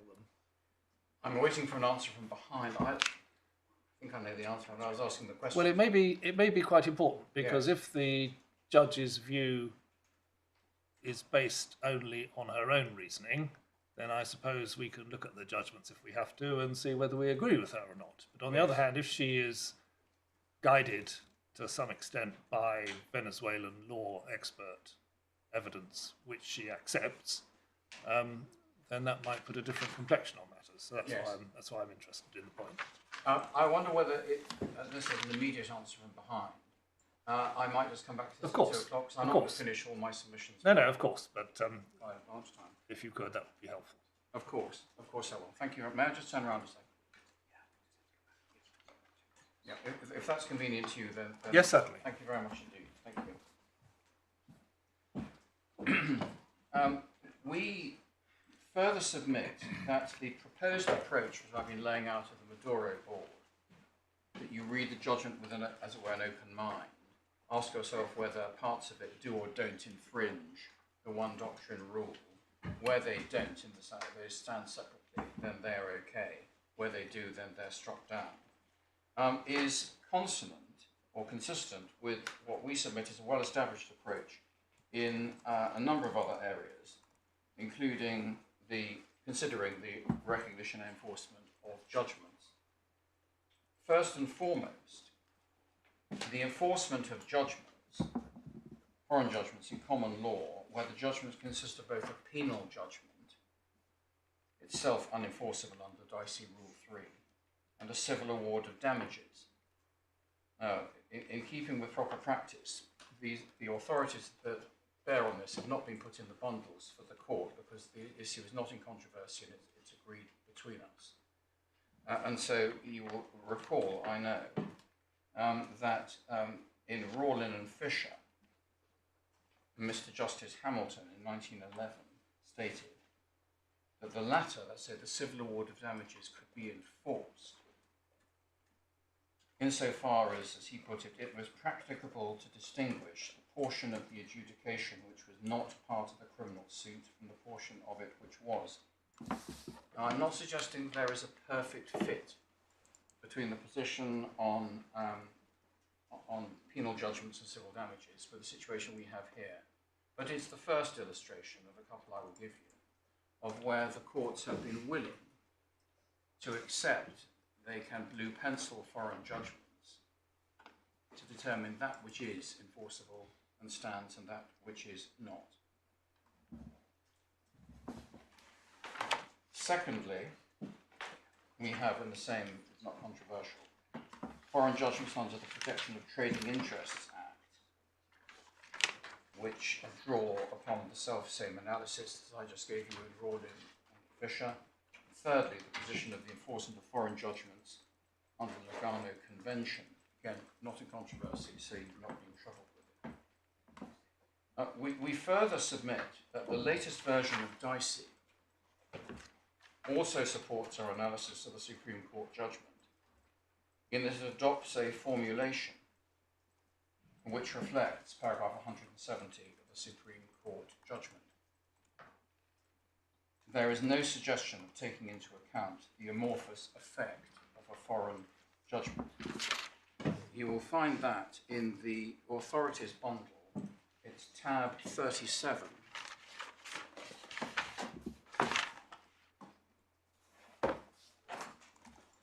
And it's page 1222, 1222.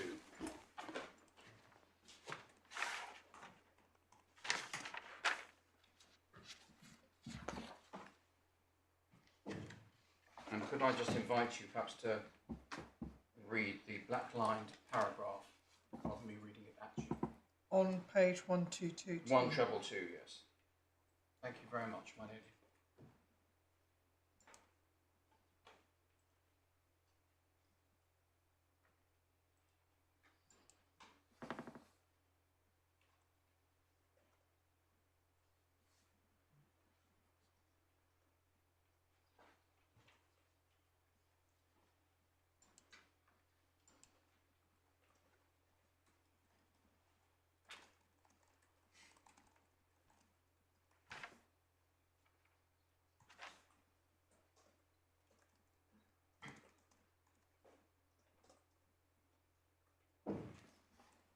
So what do you get from that, other than What we get reciting what the Supreme Court said? What we get is the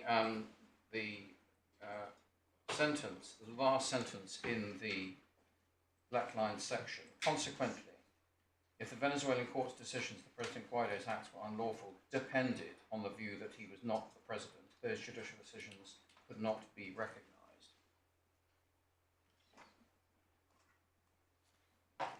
Yes. Well, actually, that's not as strongly expressed as Lord Lloyd Jones himself, is it? Because No, it doesn't, it's it doesn't not. have the words to the extent.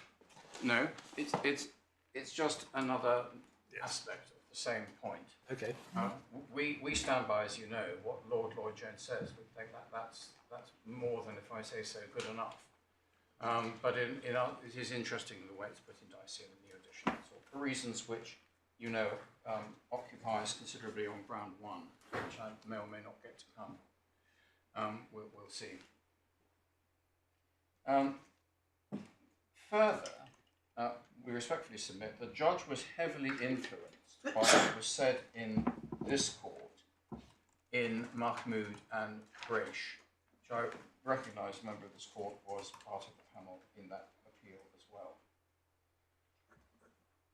We say that what Lord Lloyd Jones said in the Supreme Court has superseded Brache insofar as Brache supports a different or broader approach to the one voice principle than that of Lord Lloyd Jones.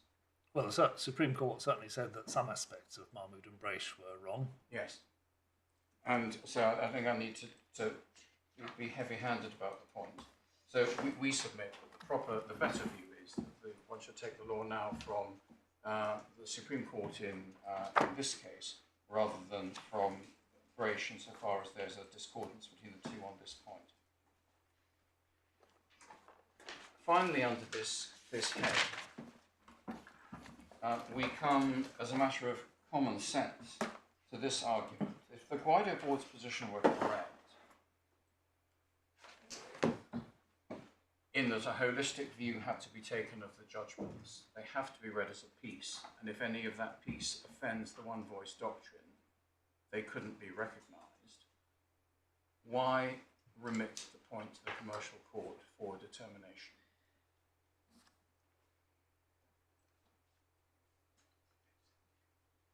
Well, I don't know that the judge is saying that. She's saying that you can't disentangle the two strands of reasoning. Yes, she says... And if she's wrong about that, then does she go on to say, even if I could disentangle them, I wouldn't, because anything in the judgment which recognise or doesn't recognise Mr. Guaidó knocks out the whole judgment? I don't think she says that. No, she takes the view that, I mean no discourtesy when I say she, forgive me. Mrs. Justice Cockrell takes the view, the learned judge takes the view that the one reads the judgments holistically, and insofar as the holistic reading, by reference to the effect of the judgment, and in other words, its conclusion, there is an infringement of the one voice doctrine, then the whole judgment is struck down, and that's that. Whilst we contended before the learned judge and contend before this court that is not right, that one takes a much more nuanced approach along the lines of how we understand what Lord Lloyd Jones says in his judgment, and in those circumstances, the learned judge erred in taking the line that she did. And our point on why remitted from the Supreme Court is this, that if the contrary reading is correct, and it is, putting it crudely, all or nothing, and it's nothing if any part of the judgment offends the one voice doctrine, why did the Supreme Court remit the point to be determined at all? Because they had everything before them.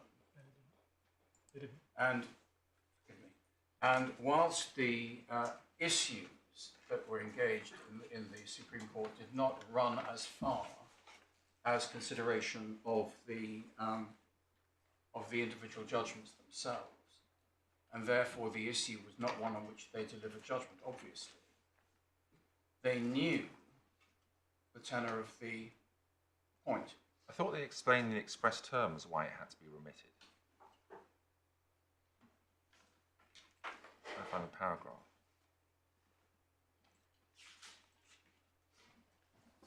They deal with it certainly in paragraph 1813, page 942.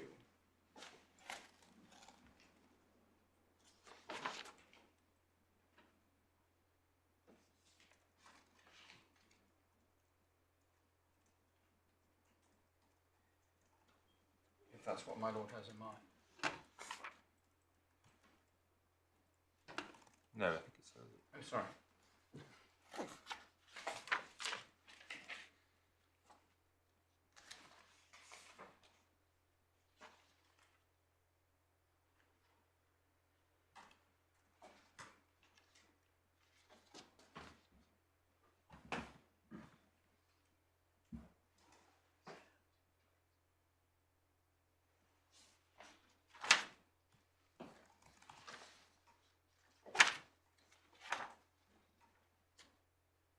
My Lord may have in mind the third line on 939.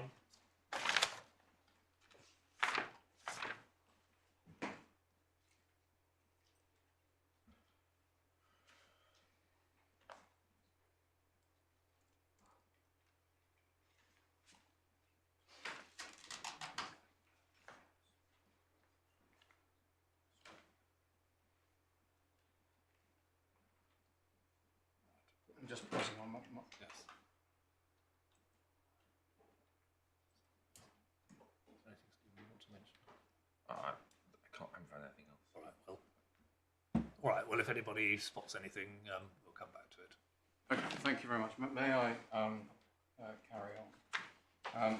I've very nearly finished this round of appeal, and then we'll move to natural justice, maybe before the short adjournment or after, at your convenience. Yes. All right. Well, you finish this ground, and then we'll see what time it is. Okay, thank you. You've got to come back on the question of Mr. Brewer Carrias's. Yes, I have. Yeah, I have. So, what is the proper approach to the facts now in this appeal?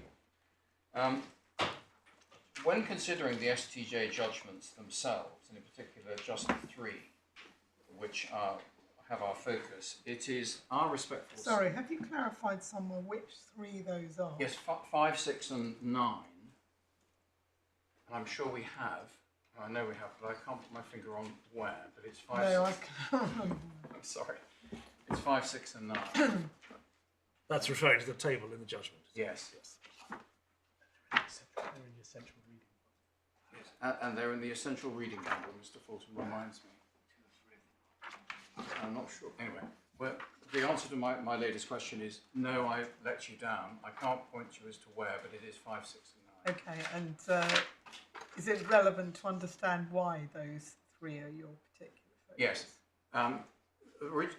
It's a bit like 10 green bottles. We started off with 10, and then we knocked 3 of those out before charge of 7. Yes, And but there were 5. The judge decided there were 5. There were 5. And there's no appeal from that. No, and then because those were said to be the quashing decisions that both experts looked at, so we focused on those because Professor Brewer-Carrias didn't look beyond those 5. Then we knock out 2 of them because they concern the Special Attorney General's appointment. Ah, That's 7 and 8 simply reiterate 5 by Yes. the look of the table anyway. Yes, Yes. and they build successively upon each other, as my lord says. There's a reiteration. And then we're left with the final 3 that will do all the heavy lifting for the point. thank you. Thank you. This might be a convenient moment to say that we have been considering how, if the court is interested in looking at the minutiae of the judgments, contrary to what I said before about the difficulties of translation and the formatting, then of course I can help you with that. But we most respectfully took the view that less is more, and so probably taking you to the translations themselves would not be of direct assistance when there is already an analysis that was before the judge, before the court. But if you would like anything better, we'd be perfectly happy to provide it promptly in short order in writing, so you have a fresh, ready reckoner analysis of the individual judgments. You do refer in a footnote in your skeleton to a summary, which I couldn't find as a separate summary of only those. I could only find the summary before the judge. Okay, well we'll... So I'm not sure if it's that you're referring to. Well, we were thinking of offering you something new, which would be limited to just the 3, so to make it as condensed as possible. If you would find that helpful. What I think you would find unhelpful is to go through them orally. I think that would be a waste of my lord's and my lady's time. All right. Well, we'll be guided by you on that. If there is a summary of the key points that you want to make about those 3 Thank you. critical judgments, then that would be helpful. But it would be good to have it in the course of the hearing Yes, of rather course. than afterwards. So Yes, of if you're course. going to produce something, perhaps you could do that overnight. Yes, of course. And we know we have learned friends always his cooperation. That's how we did the trial. That's how we do Yes, and then he'll have an opportunity to say course he you've analysed it all wrong, Of course. or whatever he wants to say. It may be that what is there is sufficient already. Okay. So, we respectfully submit that this court is as well placed as was the trial judge in terms of assessment of the foreign law documentary evidence relevant to this matter, and in particular the judgments themselves. There is well-known authority as to what is the modern approach, not least Lord Leggett in Brownlee, and then more recently still through Perry and Lopag Trust, which Learned Friends added to the authorities bundle in the last few days. Our inclination was not to delve into the detail of the legal analysis on this point until I've heard what my learned friend says about the new authority, and I'll deal with it shortly in a reply. But we submit that the guide as to how this court should look at this type of issue is as adumbrated by Lord Leggett, as I say, and that the modern approach is for an English court to be able to consider foreign text for itself where appropriate, and that the STJ judgments, if one comes to look at them in their detail, contains a sufficient level of detail and are, in their agreed translation, expressed in such terms as to make it possible for their reasoning to be approached at face value by a judge, whether at trial or appellate level. You mentioned a case recently added. Yes. I'm not conscious that that has reached me. Is it in the bundle somewhere? I think it is. I'll have to check. It was added by my learned friend. He's got a hard copy I can see. Well, if it's made it will go at the very back, illogically, because that's supposed to be academic material. After Dicey. Yeah, after Dicey. It's made it into the case, but not into the index. Oh, Right. Into the bundle, but thank you very much. It's not on the electronic bundle. Thank you very much. sorry, my lord, it's not in the electronic. Not on the index of the electronic bundle. No. Oh, that's as recently as last week. Yes. Yes, I see. I mean, yes, decided last week, not just put in the bundle last week. Well, both, I think, actually. Yes. They moved very quickly after it was decided, anyway. So, but I wasn't saying anything much about it until I heard what Ham learned from. Yes, I see. Our submissions are these: that we submit that the learned judge's misdirection of herself in law, namely the holistic approach that she took, meant that her analysis on the evidence was flawed because it allowed the perceived effect of the judgments to infect her view of their entire content. Indeed, the learned judge appears to have accepted this paragraphs 203 to 204 of her judgment when she observed the inherent futility from our perspective of her review of the judgments. What page is that? This is Core Bundle, tab 7, page 210. And it's paragraphs 203 to 204 of the learned judge's judgment.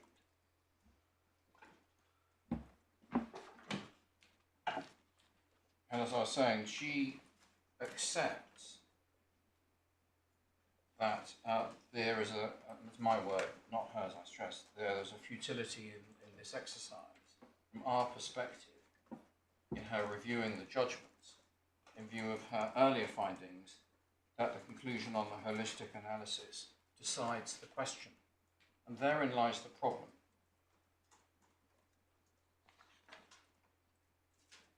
Because we submit that as per the materials that were before the judge and are before the court, references which I shall check over the short adjournment given what my lady said a moment or two ago and come back on it.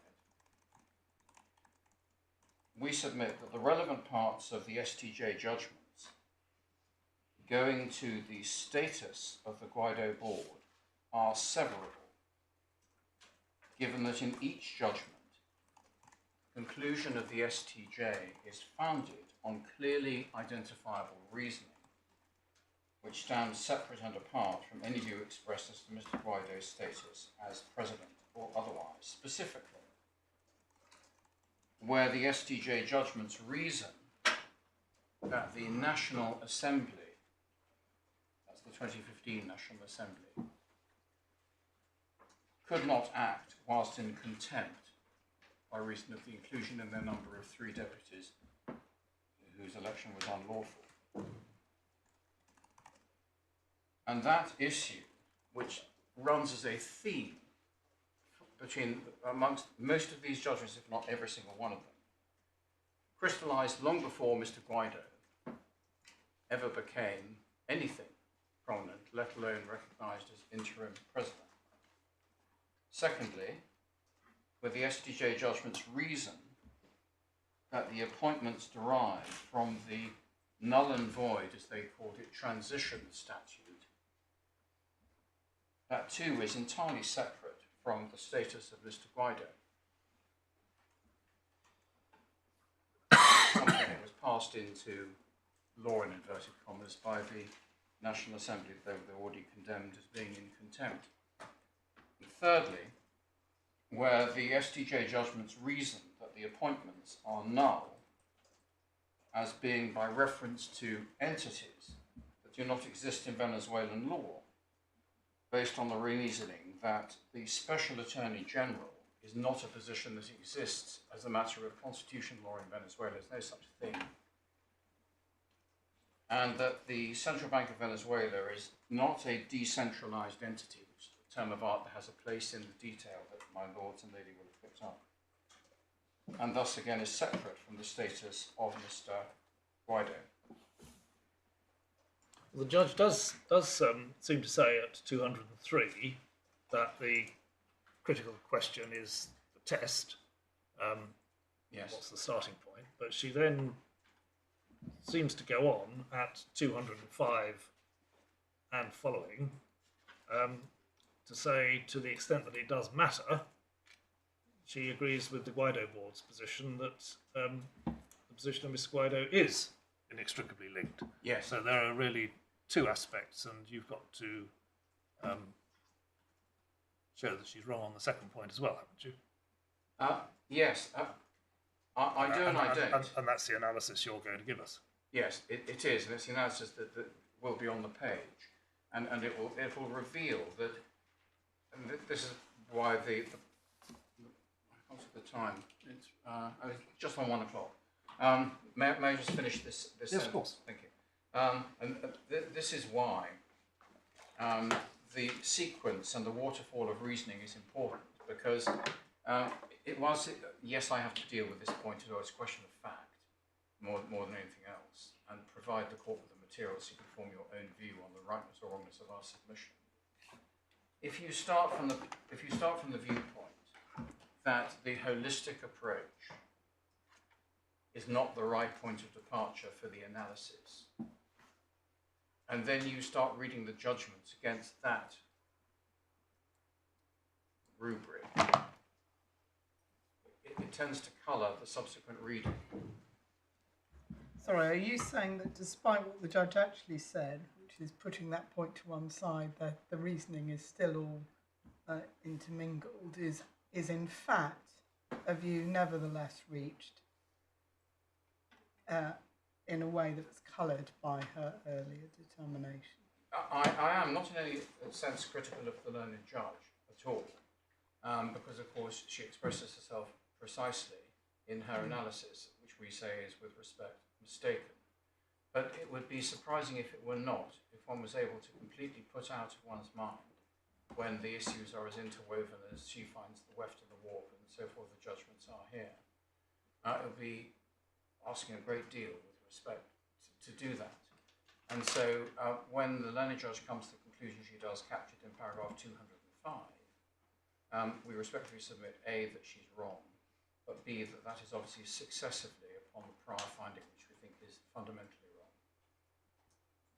Even though she is explicitly addressing the reasoning? Yes, we think the reasoning, we respectfully submit her analysis is wrong, as I say. You know, she's addressing the reasoning in the judgment. Yes, sorry. I mean the reasoning in the STJ judgment, sorry. No, I understand that. No, I'm not suggesting that, my lady, no. I was misunderstanding you used the word reasoning. We meant STJ reasoning. I've virtually done on this ground. Very good. Would it be a convenient moment? Yes, it would. All right, we'll resume at 2 o'clock. Thank you.